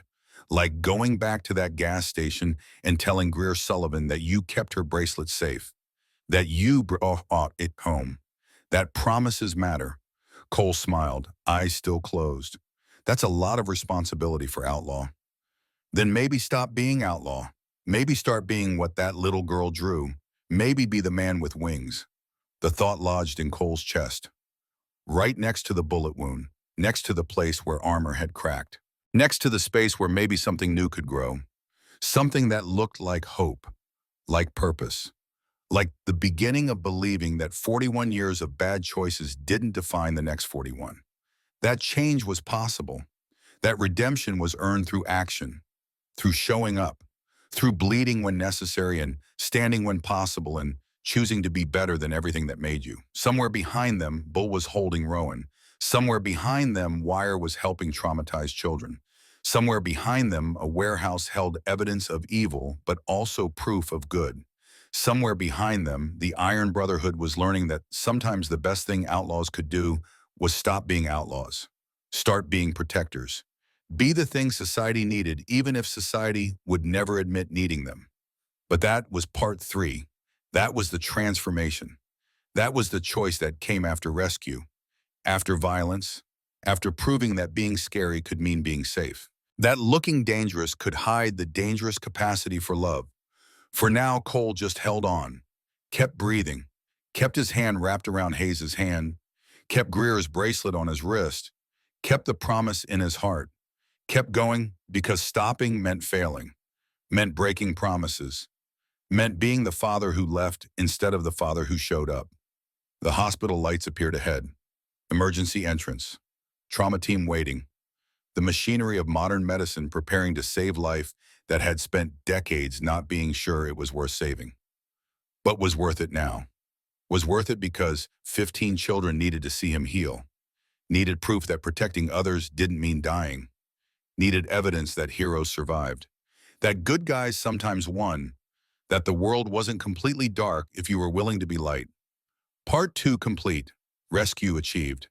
Price paid. Bullet taken. Promise kept. And somewhere in Texas afternoon, 15 families were about to learn their children were coming home. That nightmare was over. That monsters got caught. That sometimes the people you didn't expect turned out to be exactly who you needed. The ambulance stopped. Doors opened. Voices calling. Medical team moving. Cole being transferred from ambulance to ER. Hayes still there, still present, still keeping promise she'd made. That nobody died today who didn't deserve to. That Cole Brennan went home. That redemption got its chance, and behind them, miles away, in gas station parking lot, Greer Sullivan asked her mother when Cole was coming back, when she'd get her bracelet returned. When the biker with wings would tell her about the other children, about how he saved them, about how being brave meant being scared and doing it anyway. Soon, Bryn promised her daughter, he'll be back soon, because men who keep promises don't stop keeping them just because it's hard. Because heroes show up even when they're broken. Because sometimes the scariest looking people are the ones who care the most. And Greer believed her, because 6-year-olds understood things adults forgot. That underneath leather was just skin. That underneath patches was just heart. That underneath reputation was just man trying to be better than his past. Trying to build future that looked like the wings she'd drawn. That felt like the safety he'd given. That proved love was action, not word. Protection, not possession. Standing between innocence and dark even when standing meant bleeding. The warehouse stood empty now, just building again, just concrete and broken windows and the ghosts of horror that would haunt it forever. But also the ghosts of rescue, of Bull finding his niece, of Cole taking Bullet, of Hayes proving the system could work, of Iron Brotherhood learning who they could become if they chose transformation over tradition, if they chose protecting over profiting, if they chose to be what scared children needed instead of what scared children feared. Part 2 ended with hope, with rescue, with promises kept at cost of blood, with future that looked brighter than past even if brightness hurt to look at after so much darkness, with the understanding that change was possible, that redemption was real, that sometimes broken men fixed broken things because they understood breaking in ways whole people never could. And tomorrow, or next week, or whenever Cole healed enough to ride, he'd go back to that gas station, return Greer's bracelet, tell her about 15 children safe, about Rowan reunited with Bull, about how her faith had been armor against bullets, about how 6-year-olds saw truth that everyone else missed, about how being someone's dad, even in pretend, even for a moment, changed everything. But that was part 3. That was aftermath. That was transformation and choice and the hard work of becoming instead of just being. That was the perimeter forming, the protection spreading, the brotherhood choosing new purpose, the outlaw learning that maybe the most rebellious thing you could do was care, was protect, was love children that society had forgotten, was stand between innocence and darkness and refuse to move even when darkness had guns and money and 12 years of practice at winning. For now, just rescue, just victory, just the moment when nightmare ended and healing began. When 15 children took first breath of freedom. When one uncle got his niece back. When one biker learned his scars could save instead of just mark. When one detective learned that trusting outlaws sometimes meant justice happened. When one 6-year-old girl's faith in drawn angel got vindicated by bleeding hero who proved angels sometimes wore leather and rode motorcycles and looked nothing like what heaven was supposed to send. The hospital swallowed Cole. The work of healing beginning. The price of heroism being tallied. The cost of promises being calculated in blood type, in surgery hours, and recovery time measured in weeks, not days. But he'd paid it willing, would pay it again, would keep paying it every time children needed saving, every time someone asked him to pretend to be dad, every time wings needed wearing even if they were drawn by child's wand and existed only in belief, only in hope, only in the possibility that broken things could protect unbroken things.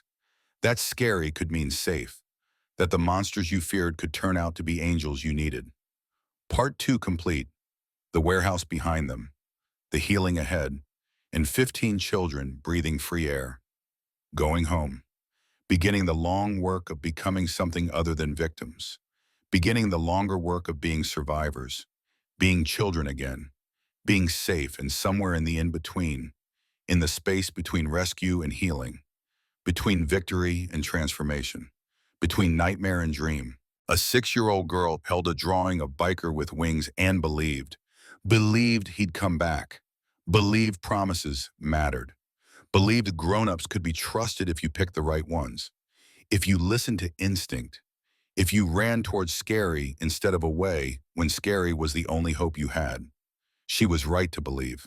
The biker was coming back, was healing so he could keep coming back, was learning that being someone's hero meant showing up, again and again, through pain and doubt and the voice that said you're not good enough, you're too broken, you're just outlaw pretending. But pretending was practice, and practice became real.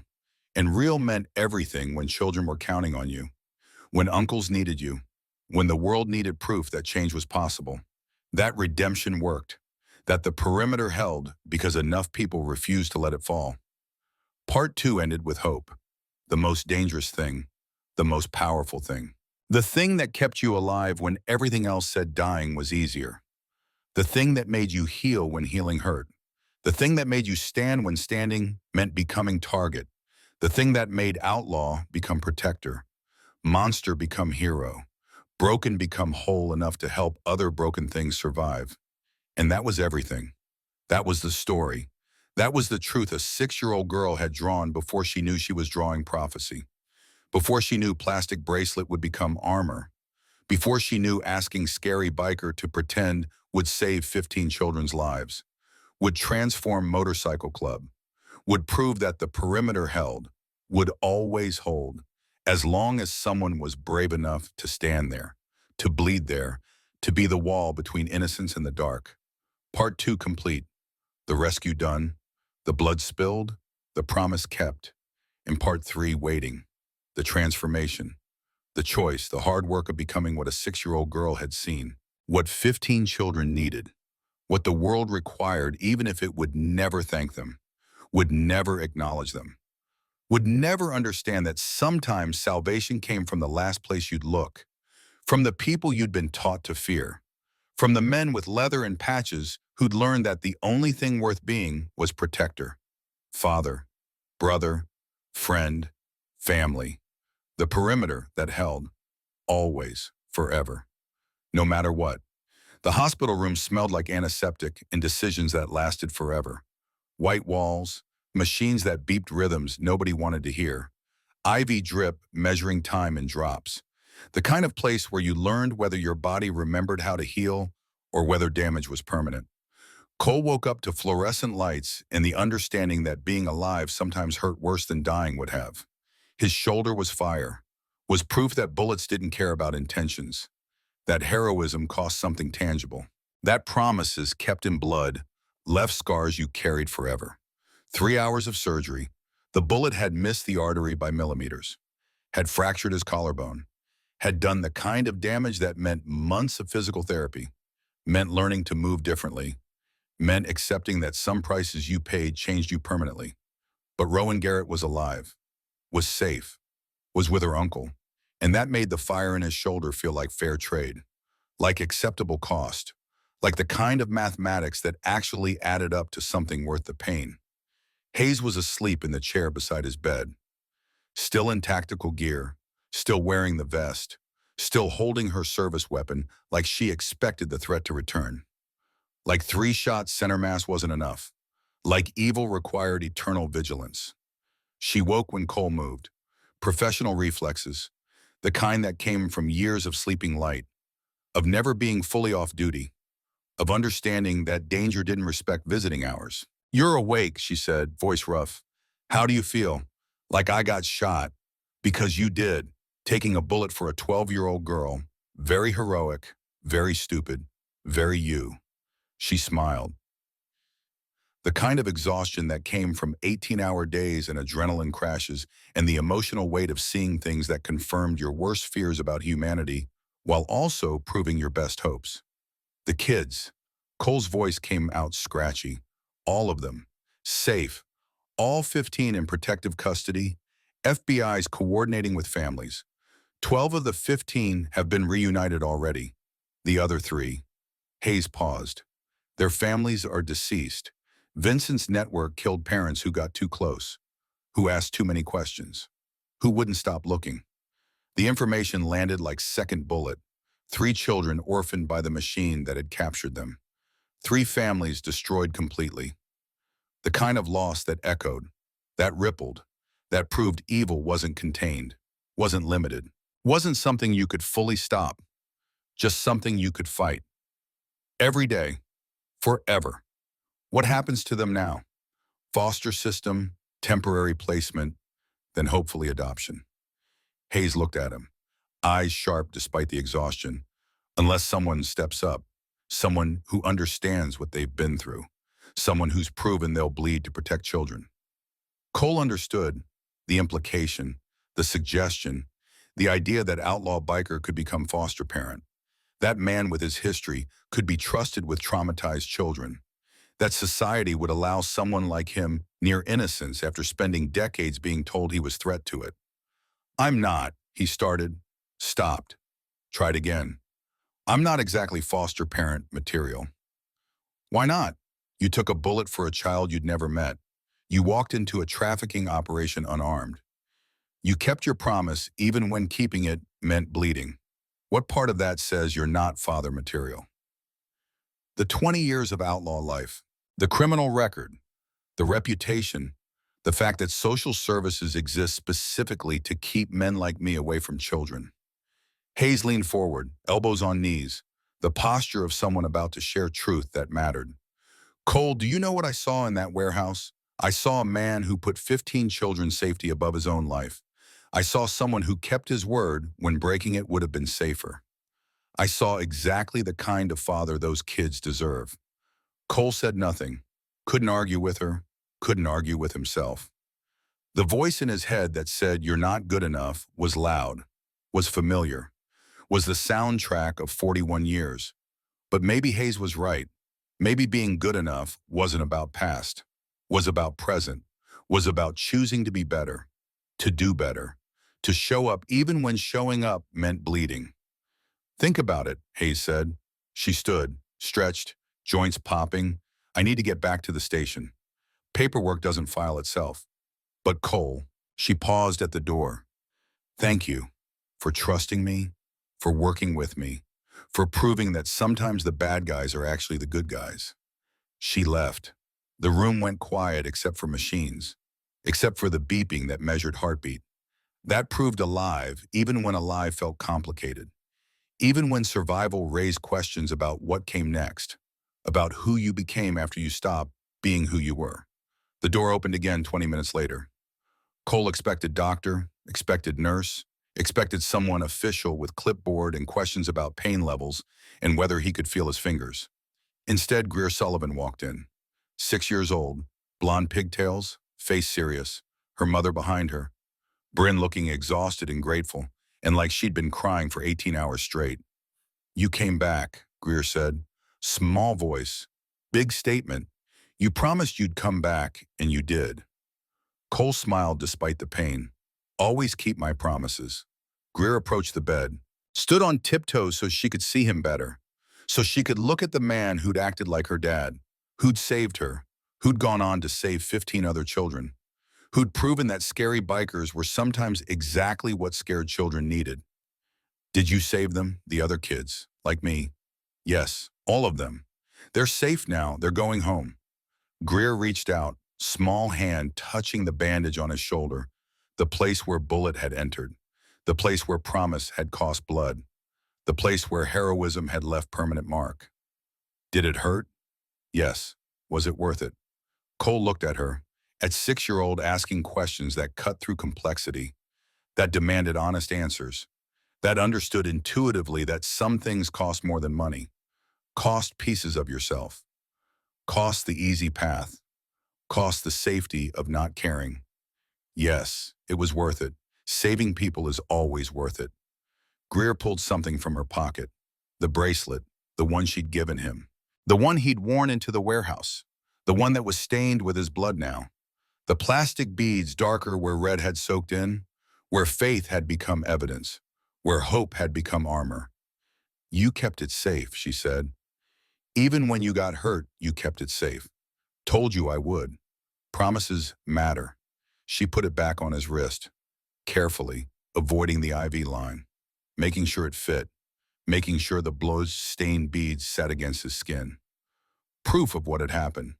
Reminder of what mattered. Symbol of the bond between 6-year-old girl and 41-year-old biker that shouldn't exist but did. That proved love was action. That connection was choice. That family was built, not born. Bryn stepped forward, eyes wet. I don't know how to thank you.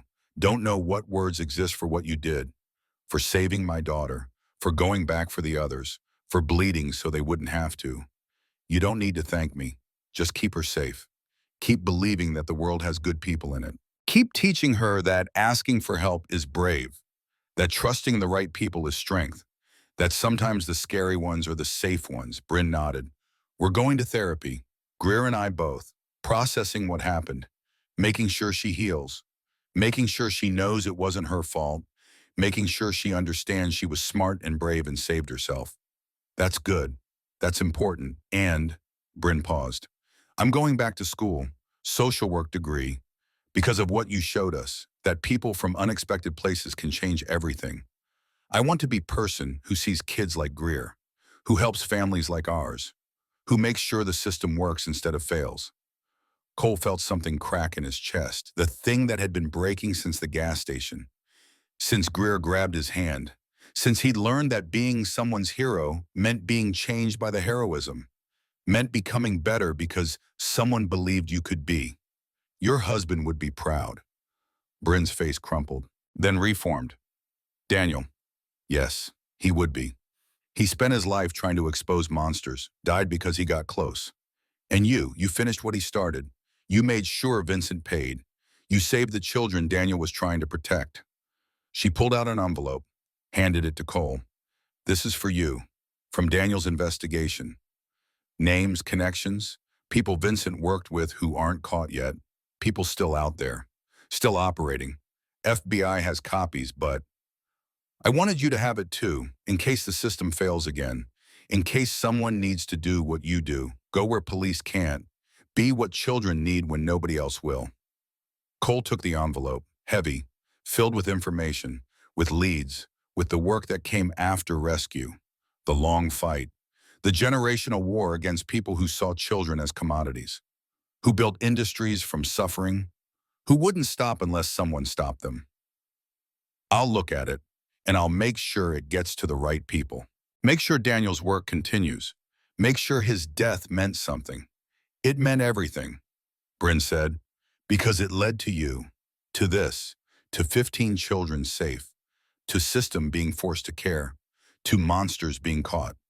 That's legacy. That's the kind of meaning that lasts. Greer tugged Cole's hand, the one without the IV, the one that could still move. Mr. Cole, can I ask you something? Anything. Will you come to my birthday party? It's next month. I'll be 7. And she hesitated. And I want my hero there. Want to show my friends the biker with wings. Cole's eyes burned. The invitation simple. The meaning complex. The understanding that this 6-year-old girl wanted him in her life. Wanted continued connection. Wanted proof that rescue was an end. Was beginning. Was the start of something that looked like family, even if family tree had branches that shouldn't connect but did. I'll be there, wouldn't miss it. Greer smiled, the first real smile he'd seen from her.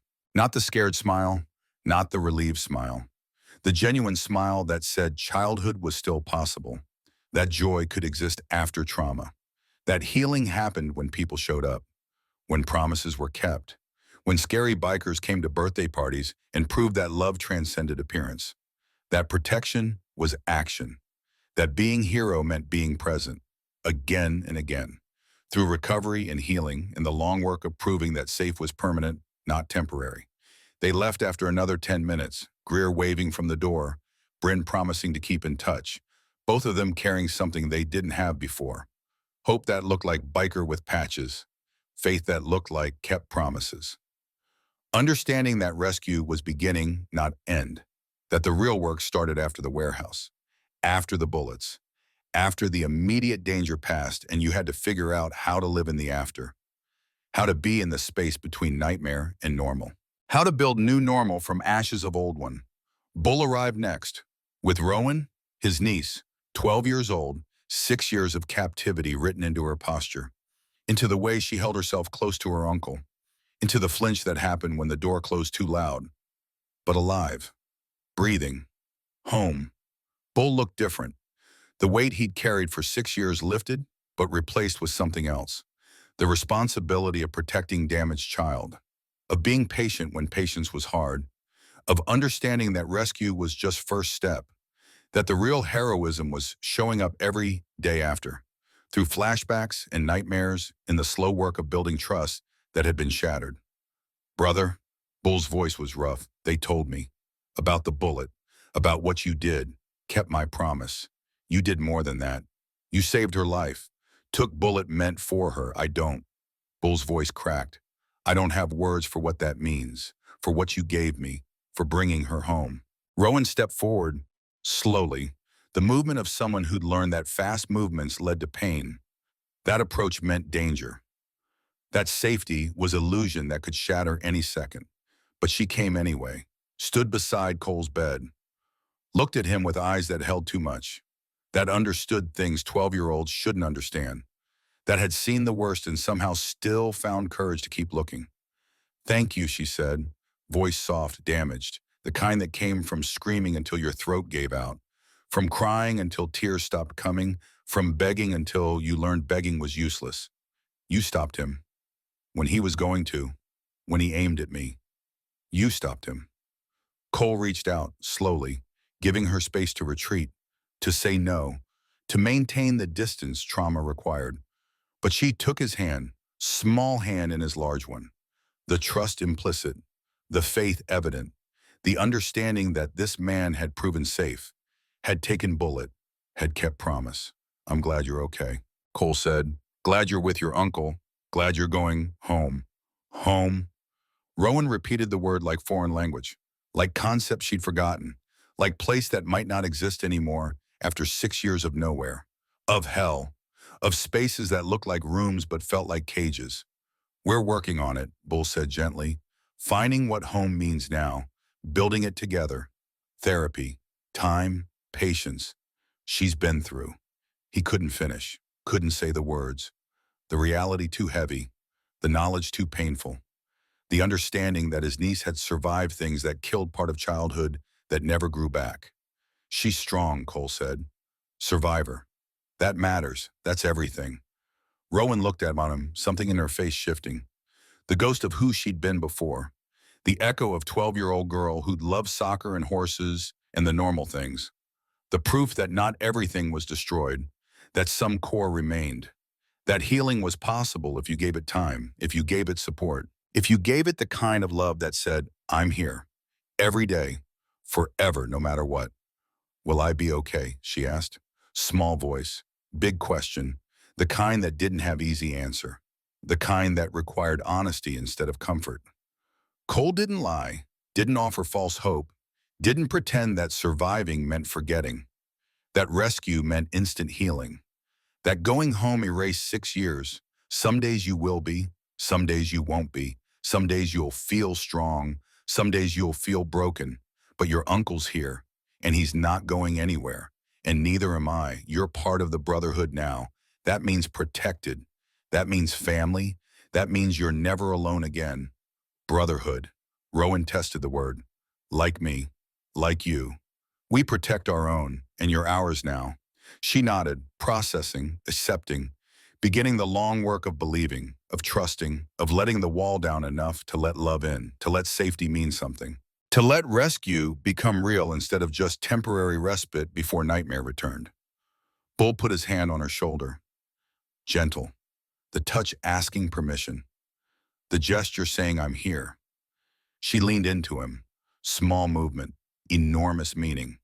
The beginning of reclaiming body autonomy, of touch being comfort instead of threat, of family being safety instead of source of pain.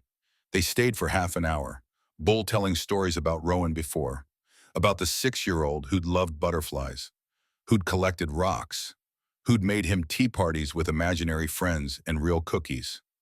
Rowan listening, remembering, the past coming back in pieces, in fragments, in the slow reconstruction of self that trauma had shattered. When they left, Rowan turned at the door, looked back at Cole. We're having dinner next week. Uncle Bull's house. Will you come? I'll come. Promise, promise. She smiled, small, broken, but real. The beginning of something. The first step. The proof that healing happened in small moments, in kept promises, in dinner invitations and birthday parties, and the normal things that made life worth living after you'd survived things that made living feel impossible. The door closed, the room quiet again. Just machines, just the beeping that measured heartbeat, just Cole and the understanding that something had changed. That warehouse had been turning point. That taking bullet had been choice that redirected everything. That being someone's hero meant becoming someone's family, meant showing up, meant proving that protection was permanent, that perimeter held, that the wall between innocence and dark was built from people who refused to move, who refused to break, who refused to let evil win. The next visitor surprised him. Silas Thorne, wire, tech specialist, 28 years old with baby face and old eyes, former foster kid who'd aged out of system, who'd learned that family was choice, that belonging was action, that the only people who'd protect you were the ones who chose to. Wire sat down, didn't speak immediately, just sat, the comfortable silence of people who'd been through war together, who'd seen each other at worst, who'd proven trustworthy when trust was expensive. Hospital. Wire finally said, not my favorite place. Spent too much time in them as kid. Social workers, doctors, everyone asking questions, nobody listening to answers. Cole waited, listening. I was in the system for 12 years, 3 to 15, 23 different placements, some okay, most not. Learned early that nobody actually wants damaged kids. They want checks, they want easy, they want gratitude without having to earn it. Wire looked at his hands, scarred from fights, from survival, from years of figuring out that the only person who'd save you was you. When I aged out, 15 years old, they gave me a backpack and a bus ticket, and congratulations, you're an adult now. I slept under bridges for 8 months, did things I'm not proud of to eat, learned that system doesn't actually care about kids, cares about appearance, cares about paperwork, cares about covering its ass when kids disappear into cracks. He paused, the memory sharp, the pain evident, the understanding that some wounds stayed open, some scars kept bleeding. Bull found me trying to steal his motorcycle. I was 17, desperate, stupid. He should have beaten the hell out of me, should have called cops, should have done what society expected. Instead, Wire's voice softened. He took me to the clubhouse, fed me, let me sleep on the couch, taught me that family was choice, that brotherhood meant something, that I mattered even when everyone else said I didn't. Cole understood, saw where this was going, recognized the story because it was his story, Bull's story, every brother's story, the collection of throwaways who'd found each other, who'd built something from broken pieces, who'd proven that sometimes the worst of society created the best of community, the strongest of bonds, the most loyal of families. Those 3 kids, the orphans, War said, they're going into the system. Same system that failed me, that failed Rowan, that fails kids every single day because it's designed to process, not protect, to document, not defend, to check boxes, not change lives.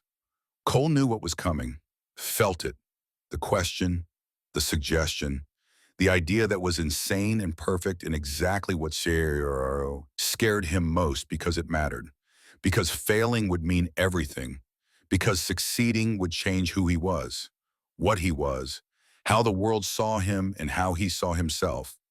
Someone needs to step up, Wire continued. Someone who understands, who's proven they'll do whatever it takes, who won't give up when kids are difficult, when trauma makes them hard to love, when the easy thing is walking away. You're saying I should. I'm saying you already did. You took a bullet for a child you'd never met. That's more than most foster parents do for kids they're paid to care for.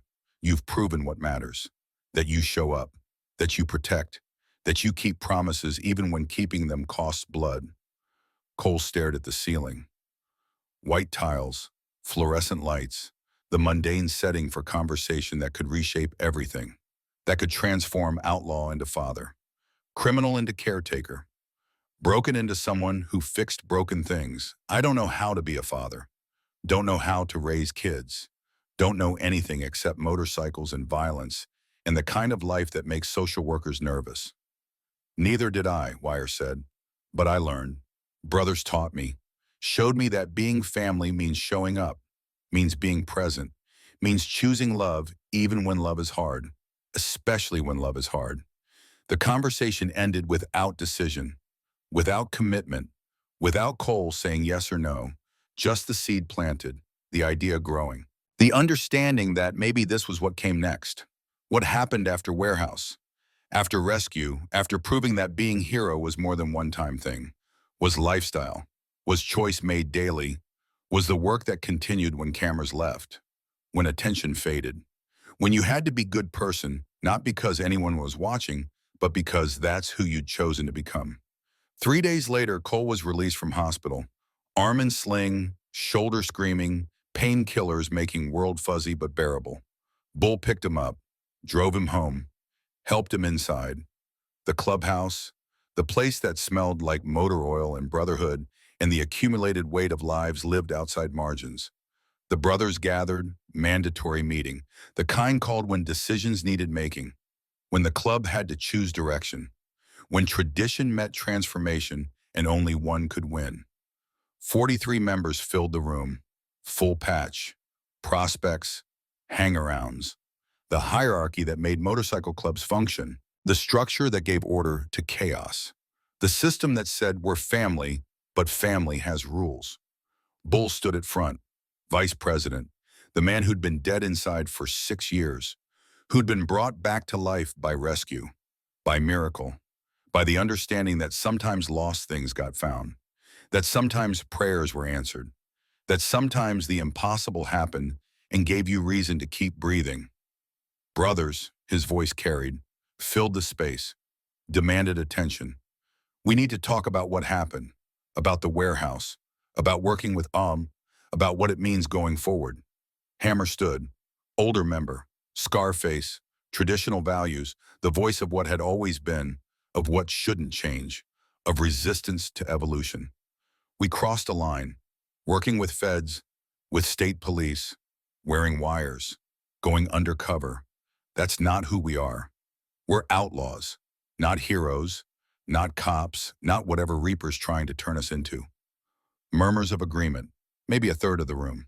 The brothers who believed in old ways, who thought that transformation was betrayal, who saw cooperation with system as weakness, who wanted to stay what they had always been, even if what they'd been wasn't working anymore.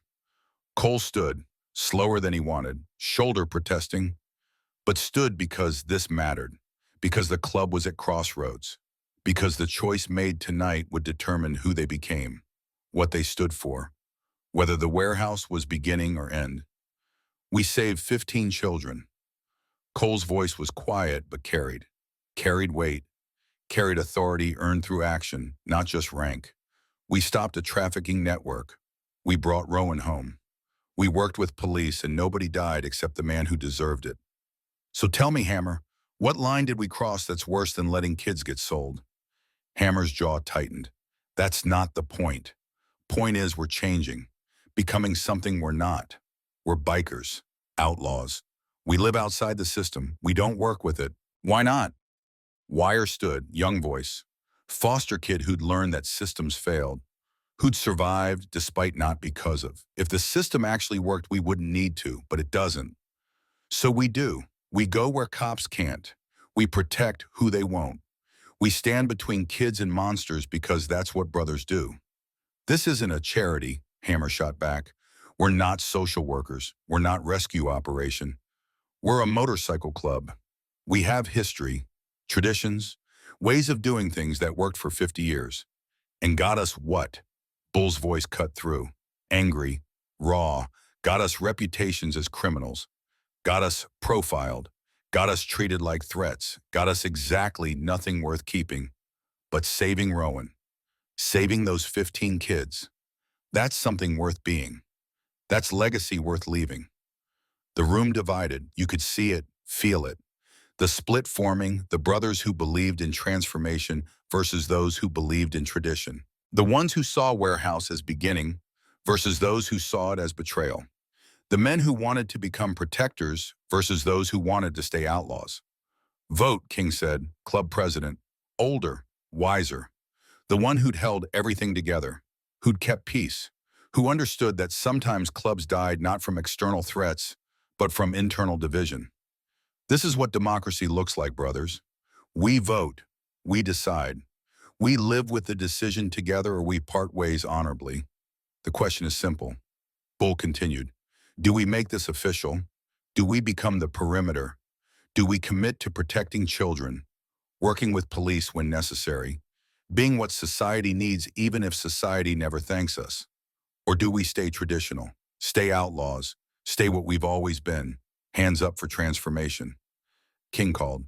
26 hands rose, including Cole, including Bull, including Wire, including brothers who'd seen the warehouse, who'd held crying children, who'd watched families reunite, who'd learned that sometimes the most rebellious thing you could do was care, was protect, was love the people society had decided were disposable. Hands up for tradition. 17 hands, including Hammer, including the older members, including brothers who believed in what had been, who couldn't see what could be, who chose comfort of known over risk of unknown. Decision made, King said, voice heavy, carrying the weight of what this meant. The Iron Brotherhood commits to the perimeter, to protecting children, to working with law enforcement when children's lives are at stake, to being more than outlaws, to being protectors. He paused, looked at the 17 who'd voted against. You're welcome to stay. This is still your club, still your family, but this is our direction. This is who we're becoming. You can grow with us or you can leave with honor. No shame either way, but the vote is final. Hammer stood, looked around the room. At Brothers he'd ridden with for 20 years, at the club that had been home, at the patches that had been identity. Then he started removing his vest, slowly, deliberately. The gesture that said, this is over. That said, I can't follow where you're going. That said, some lines I won't cross even if crossing means saving children. 16 others followed, one by one, removing vests, laying patches on the table, walking out. The exodus quiet, respectful, the kind of leaving that acknowledged different values, not wrong values, different priorities, not failed priorities, different vision, not failed vision. The door closed behind them. 26 brothers remained, 26 men who'd chosen transformation, who'd voted for becoming something new, who'd committed to the perimeter, to being the wall between innocence and dark, to making sure the warehouse wasn't one-time thing, was beginning, was mission, was purpose that gave meaning to lives that had been searching for meaning in all the wrong places. The room was quiet, heavy, the weight of schism, the understanding that family had fractured, that some brothers were gone, that the price of evolution was loss, was choosing between who you were and who you could become, was accepting that sometimes growing meant leaving people behind who couldn't grow with you. But 26 remained, 26 who believed, who committed, who understood that this was the work, this was the calling, this was what happened after warehouse, after rescue. After you learned that being hero wasn't one dramatic moment, was daily choice, was showing up, was protecting, was building something that lasted beyond single operation, single rescue, single bullet taken. 6 months passed, the kind that felt like years, the kind where every day brought new challenge, new case, new child who needed saving, new family that needed hope, new proof that the perimeter was more than name, was reality, was functioning, was making difference. Cole healed slowly, physical therapy 3 times a week, learning to move his shoulder again, learning that some damage was permanent, that taking bullet meant living with reminder, with the ache that came with weather changes, with the understanding that heroism left marks, left scars, left proof that you'd stood, that you'd bled, that you'd chosen protection over safety. But he healed enough, enough to ride, enough to work, enough to become what Wire had suggested, what Hayes had implied, what Greer's drawing had prophesied. He became foster parent. The process was nightmare. Paperwork that never ended, background checks that revealed everything, home inspections that made you feel like criminal, social workers who looked at him with skepticism, with doubt, with the understanding that outlaw biker wasn't typical foster parent profile. But Hayes vouched for him, testified to his character, provided evidence of the warehouse, of the bullet, of the 15 children who were alive because he'd chosen to protect them. And slowly, grudgingly, The system bent, accepted, approved. Finn Callahan came to live with Cole 3 months after the warehouse. 14 years old. Parents killed by Vincent's network. Father had been cop who'd gotten too close. Mother had been teacher who'd asked too many questions. Both dead in car accident that was an accident. Both murdered to silence them. Both added to the list of casualties in war against innocence. Finn was angry, rightfully so, was suspicious, understandably so, was damaged in ways that made connection difficult. That made trust impossible. That made love feel like trap, like weakness, like thing that got taken away, so why bother having it? First month was hell. Finn testing boundaries, breaking rules, pushing to see if Cole would give up, would send him back, would prove that all adults were liars, that all promises were temporary, that all safety was illusion that shattered when you needed it most. But Cole didn't give up, didn't send him back, didn't break, just showed up every day through angry outbursts and silent treatments and the kind of behavior that made you question every choice. Just kept being present, kept being consistent, kept being the wall that didn't move, the promise that didn't break, the safety that persisted even when safety was rejected. Second month was better. Finn started talking, started sharing, started letting the wall down inch by inch, started believing that maybe this man was different, that maybe this home was safe, that maybe this time wouldn't end like all the other times.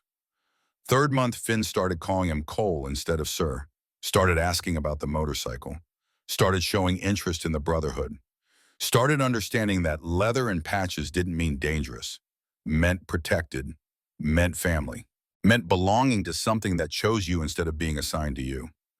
By 6th month, Finn was smiling, real smiles, the kind that said childhood was still possible, that joy could exist after trauma, that healing happened when someone refused to give up on you, when someone showed you that love was action, not word, protection, not possession, presence, not performance. The Perimeter Community Center opened 4 months after the warehouse, abandoned building on east side of Austin, the kind of place that had been eyesore, had been condemned, had been scheduled for demolition. Brotherhood bought it, renovated it, transformed it into space that mattered, that served, that protected. Grand opening was on a Saturday. Sunny, hot, Texas summer making everything shimmer. But people came, families, children, the curious, the skeptical, the hopeful, the ones who'd heard about the warehouse, about the rescue, about bikers becoming heroes, about outlaws becoming protectors. Greer was there. 7 years old now. Birthday had been month ago. Cole had attended, had brought Finn, had watched as 6, 7-year-olds ran around eating cake and playing games and proving that childhood survived. That trauma didn't define. That rescue was beginning, not end. Bull was there with Rowan, 12 years old, still in therapy, still healing, still having nightmares and flashbacks and the hard days that came without warning, but also having good days, days where she smiled, days where she talked, days where she remembered who she'd been before and started becoming who she was after. Stronger, wiser, scarred, but not destroyed. Bryn Sullivan spoke at the opening, stood at microphone, told her story about Daniel's death, about Greer's kidnapping, about the gas station, about Cole, about how one man saying yes when he could have said no changed everything, saved everything, proved that heroes were real. Were ordinary people making extraordinary choices. Were bikers with patches who wore angel wings drawn by 6-year-old girls? The Perimeter offers after-school programs, Bryn said. Voice steady despite emotion. Self-defense classes, tutoring, safe space, counseling. Everything children need to feel protected, to feel valued, to feel like they matter, because they do matter. Every single one of them matters.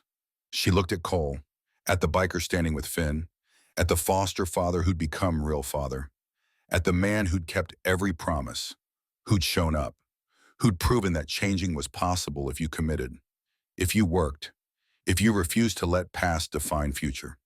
This center exists because Cole Brennan chose to be brave, chose to protect my daughter, chose to save 15 children, chose to become something more than what the world expected. This is his legacy, and we're all part of it now. The applause was loud. genuine, the sound of community recognizing one of their own, of society acknowledging that sometimes judgment was wrong, that sometimes the people you feared were the people you needed, that sometimes monsters were myths and heroes were real, and the difference was choice, daily choice, consistent choice, choice that cost something but gave back more. 6 months after the warehouse, the perimeter had rescued 47 children, not all from trafficking, some from abuse, some from neglect, some from situations where system failed, where family destroyed, where innocence was threatened and nobody was listening, nobody was acting, nobody was standing between child and dark. But the Brotherhood was listening, was acting, was standing. 26 men who'd chosen transformation, who'd committed to protection, who'd built network that functioned, that worked, that saved lives. Wire ran the digital operation, monitoring social media, dark web, the places where predators hunted, where children were vulnerable, where rescue was needed before tragedy happened. He'd prevented 12 kidnappings in 6 months, had tracked pedophiles, had provided evidence to law enforcement, had proven that sometimes the best use of hacking skills was protection, was justice, was making sure monsters got caught. Bull had quit riding, had become full-time caregiver. Rowan needed him, needed consistency, needed someone who was always there, always present, always choosing her over everything else. He'd stepped down as VP, had passed the patch, had chosen fatherhood over brotherhood, knowing brotherhood understood, supported, celebrated the choice because that's what family did. Hayes had been promoted. The warehouse bust had made her career, had proven her instincts, had validated the risk she'd taken. Working with outlaws, bending rules, choosing results over regulations. She ran a task force now, dedicated to trafficking, partnered officially with the perimeter. The arrangement unprecedented. The cooperation revolutionary. The results undeniable. 47 children in 6 months. 47 families reunited. 47 futures salvaged. 47 proofs that the system could work if you forced it to. If you made it work. If you refused to accept failure as inevitable. And somewhere in the middle of all that, in the space between rescues and therapy sessions and community center programs, Cole learned to be father. Learned that Finn needed consistency more than perfection, needed presence more than answers, needed someone who didn't give up when things got hard, who didn't leave when leaving was easier, who chose to stay. Every day, through the difficult and the impossible, in the moments when you questioned everything. Learned that being dad meant showing up to school conferences, meant teaching how to ride a motorcycle safely, meant having conversations about trauma and healing, and how some scars were visible and some weren't, but all of them mattered. Meant being patient when patience was hard, meant loving even when love wasn't returned immediately, meant building trust brick by brick until foundation was solid, until home felt real, until family was fact not hope. 1 year after the warehouse, January again, anniversary marked not with ceremony but with gathering.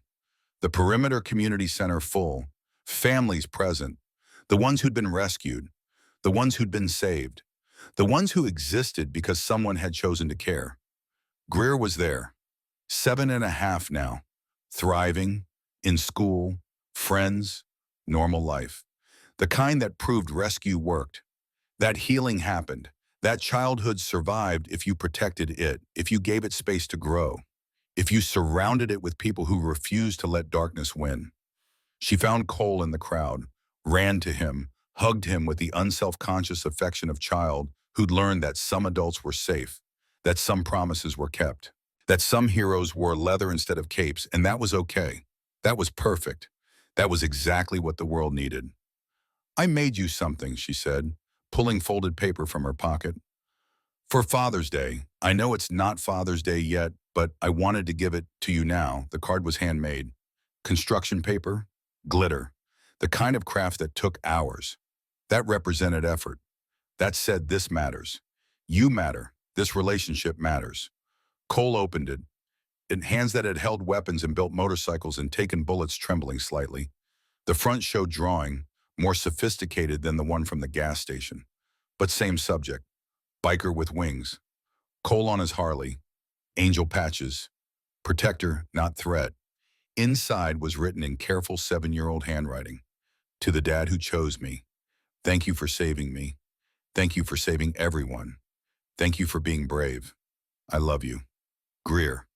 Cole's eyes burned. The thing in his chest that had been cracking for a year finally breaking completely. The armor falling away. The protection unnecessary. The wall coming down because Greer was right. She'd seen it first, had drawn it before he knew, had prophesied that he could be more than outlaw, could be father, could be the man who chose children when choosing meant everything. I love you too, kiddo. The words came out rough, choked, but real. More real than anything he'd said in 41 years. Because this love was choice, was action, was showing up every day, was being present through recovery and healing and the long work of proving that rescue was beginning, that protection was permanent, that the perimeter held, would always hold, as long as people chose to stand there. Bryn appeared beside Greer, smiling. 8 months pregnant now, new baby coming, new beginning. Daniel's death had tried to end their family.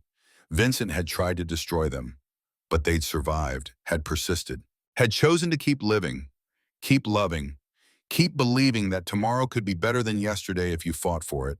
Thank you, she said to Cole, for everything, for being in our lives, for showing Greer what good men look like, for proving that asking for help was smart, that trusting the right people was strength, that fathers came in unexpected forms.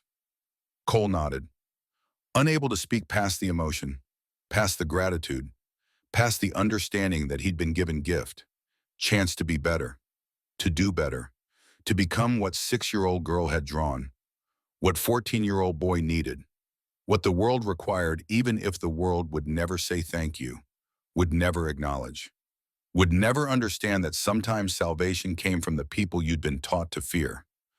Finn appeared, 14 and a half now, taller, stronger, smiling more. The anger that had consumed him 6 months ago fading, being replaced by something that looked like peace, like acceptance, like the understanding that family was choice, that belonging was earned through consistency, that love was action repeated daily until it became truth. Hey, Finn said, awkward, teenage, still learning how to express emotion, still figuring out how to be son to father who was learning how to be father to son. They ready for your speech? Cole looked at the gathered crowd, saw families, saw children, saw the rescued and the rescuers, saw Hayes in professional clothes talking to parents, saw Wire demonstrating internet safety to teenagers, saw Bull holding Rowan's hand as she talked to therapists about progress, about setbacks, about the reality that healing wasn't linear, was messy, was ongoing, but was possible.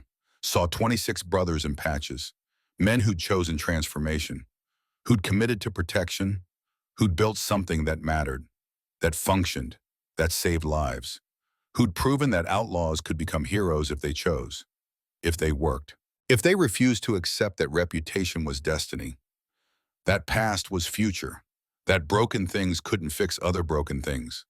He walked to the microphone, stood there, looking at faces that trusted him, that believed in him, that saw something in him he was still learning to see in himself. 1 year ago, Cole began, voice steady despite the emotion, despite the weight, despite the understanding that this moment mattered. This gathering proved something. I was at a gas station, filling my bike, planning to ride nowhere, feeling nothing, being the thing society had decided I was, outlaw, criminal, threat. He paused, letting the words settle, letting people remember, letting the contrast become clear.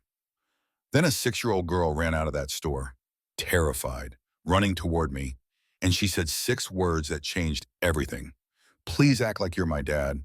She didn't know me, didn't know my history, didn't know anything except that she was scared and I was there, and something in her told her to trust me. Greer was watching, small face serious, understanding that this story was her story, was their story, was the thing that connected them forever. That made them family even though blood didn't, even though logic said biker and 6-year-old girl shouldn't be connected, but were, because connection was choice, because family was action, because love transcended expectation. I could have said no, could have walked away, could have decided it wasn't my problem. But I said yes, and that yes led to the warehouse, led to 15 children rescued, led to Vincent Cross being stopped, led to the perimeter being created, led to 47 children saved in 12 months, led to this, to all of us, to community that formed because someone chose to care.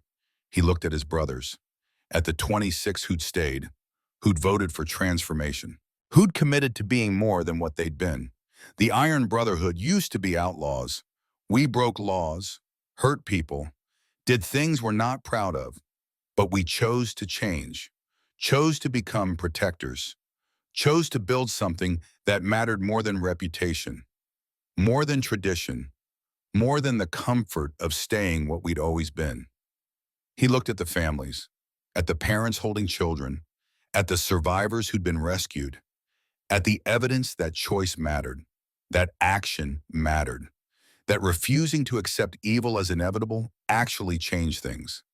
The perimeter isn't just building, isn't just program. It's promise, promise that every child matters, that every family deserves protection, that society's throwaways are actually treasures, that the people everyone has given up on are exactly the people worth fighting for. He pulled Greer's card from his pocket, held it up. Small piece of construction paper that meant everything. A 7-year-old girl made me this. Calls me the dad who chose her. And she's right. I chose her, chose Finn, chose Rowan, chose every child who needed someone to stand between them and the dark. And that choice, that daily choice to show up, to protect, to care. That's what the perimeter is. That's what we all are. We're the people who choose, who act, who refuse to let innocence be destroyed without fighting. The room was silent, the kind that came when truth was spoken, when words landed, when understanding passed between speaker and listeners that this was more than speech, was commitment, was mission, was the thing that gave meaning to lives that had been searching for meaning.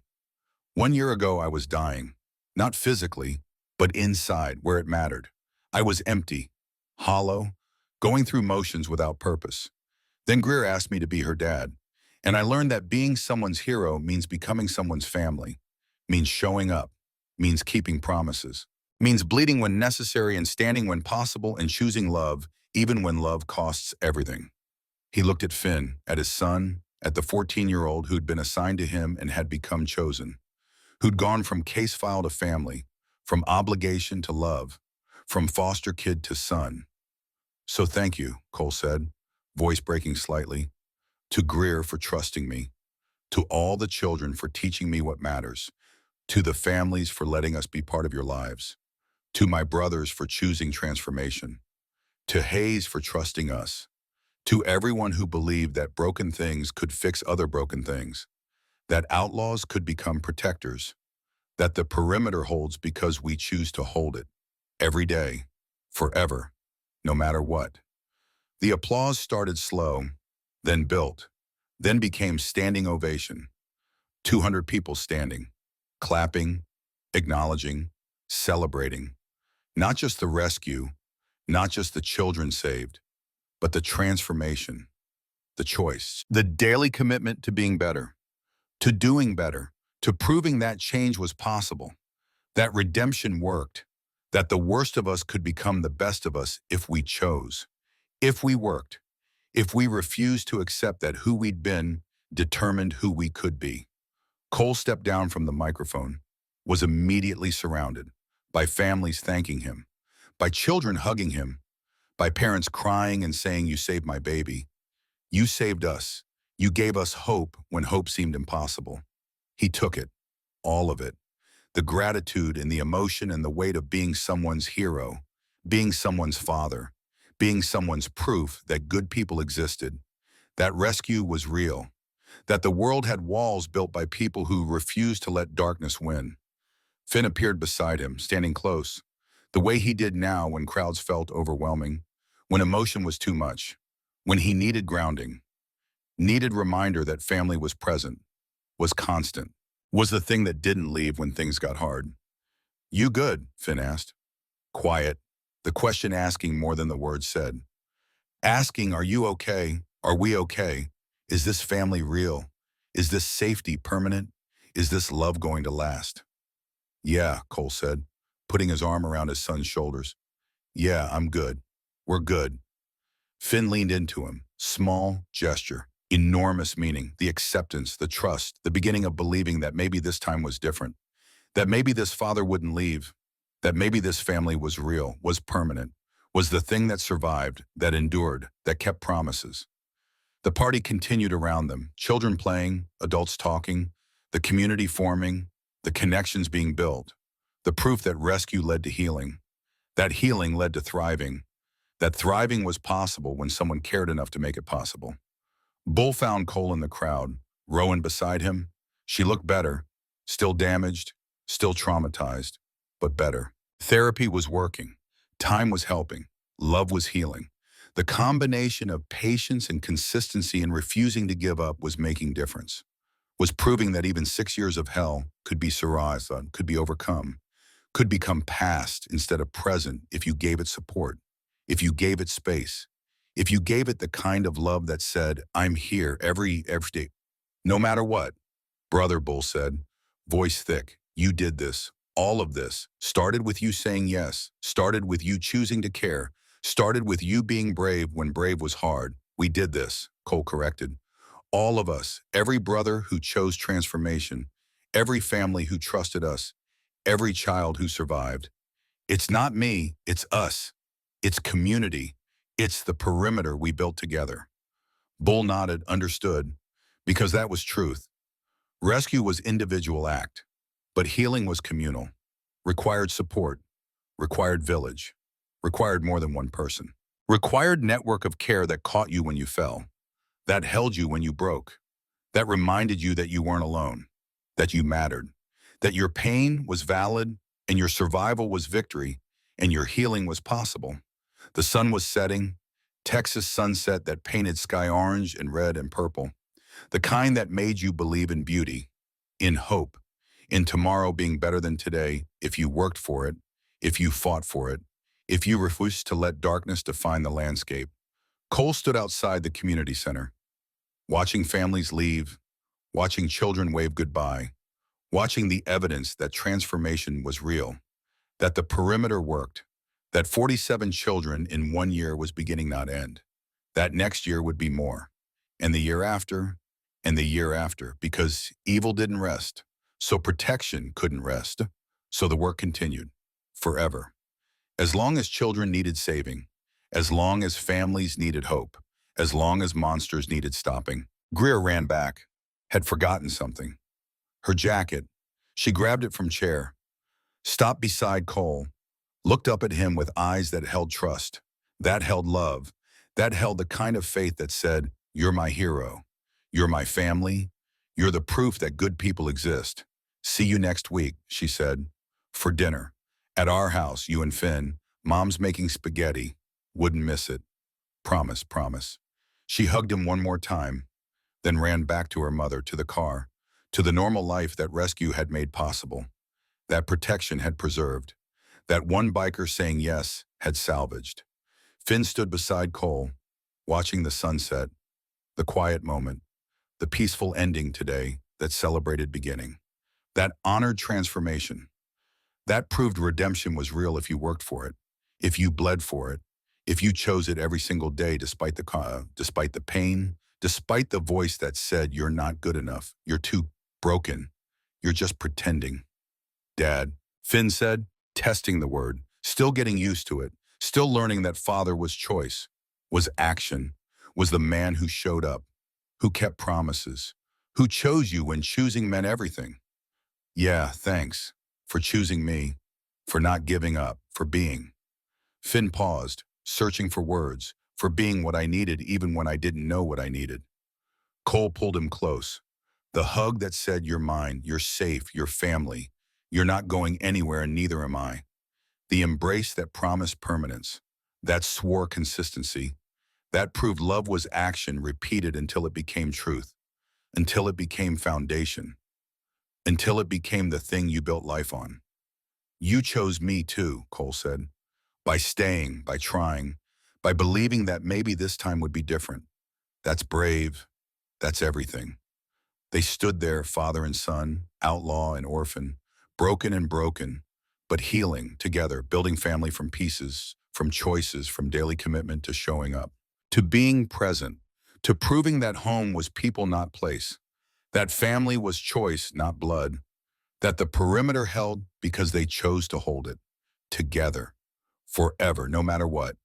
The last car left, the community center quiet, the day ending, but tomorrow coming, with new cases, new children, new families who needed hope, new proof that the work continued, that evil didn't rest so protection couldn't rest, that the perimeter was permanent because people made it permanent, because commitment was daily, because love was action, because being hero meant showing up every day, through the easy and the impossible, through the victories and the defeats, through the moments that broke you and the moments that proved you could be broken and still be whole, could be damaged and still be healer, could be outlaw and still be protector. Cole looked at the perimeter sign, at the building that had been condemned and was now sanctuary, at the space that had been empty and was now full of hope, at the monument to the idea that one person saying yes could change everything, could save 47 lives, could transform club, could prove that redemption was real, that transformation was possible, that the worst of us could become the best of us if we chose, if we worked, if we refused to accept that past-defined future. That reputation was destiny, that broken things stayed broken.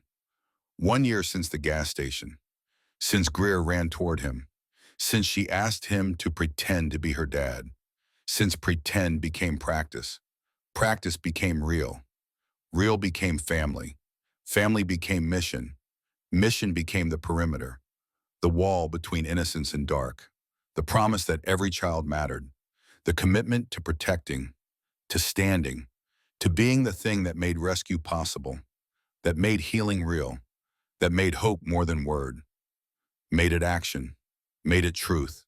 And tomorrow Cole would wake up, would make breakfast for Finn, would ride to the community center, would answer calls from families in crisis, would coordinate with Hayes, would work with his brothers, would show up again, because that's what fathers did, what heroes did, what protectors did, what the perimeter required: daily presence, consistent action, unwavering commitment to being the wall that didn't fall, the promise that didn't break, the safety that persisted even when everything else failed. 1 year since the gas station. 1 year since 6 words changed everything. Please act like you're my dad. 1 year of proving that acting became being, that pretend became real, that broken things fixed other broken things, that outlaws became protectors, that leather and patches could mean safety, that the scariest looking people were sometimes exactly who scared children needed, were sometimes angels wearing wings drawn by 6-year-old girls who saw truth, who saw potential, who saw fathers and strangers, who saw heroes and outcasts, who saw the thing that everyone else missed. That being scary and being safe weren't opposites, were sometimes the same thing, were sometimes exactly what the world needed, even if the world would never admit needing it.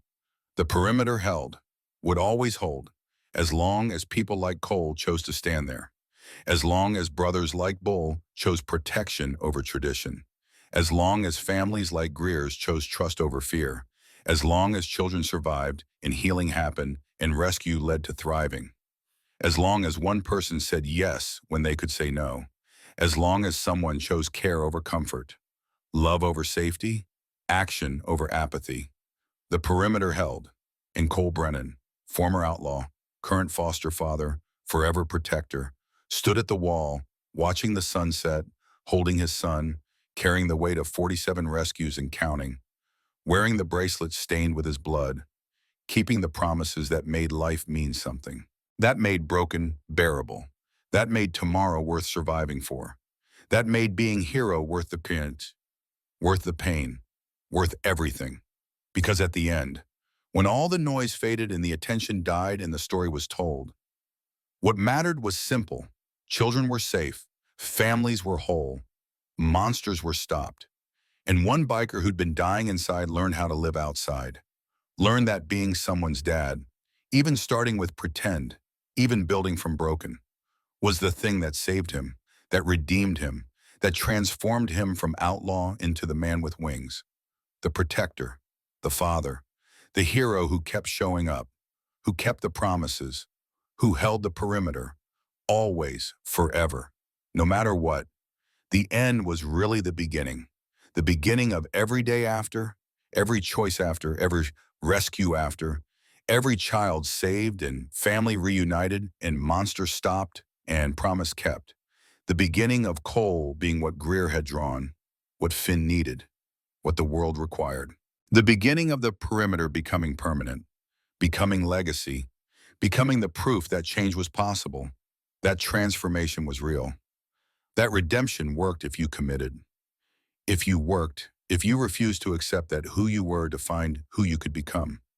The sunset faded, stars appeared, Texas night settling over Austin, over the community center, over the families driving home, over 47 children sleeping safe, over one biker and his son heading home, over the perimeter that held, that would always hold.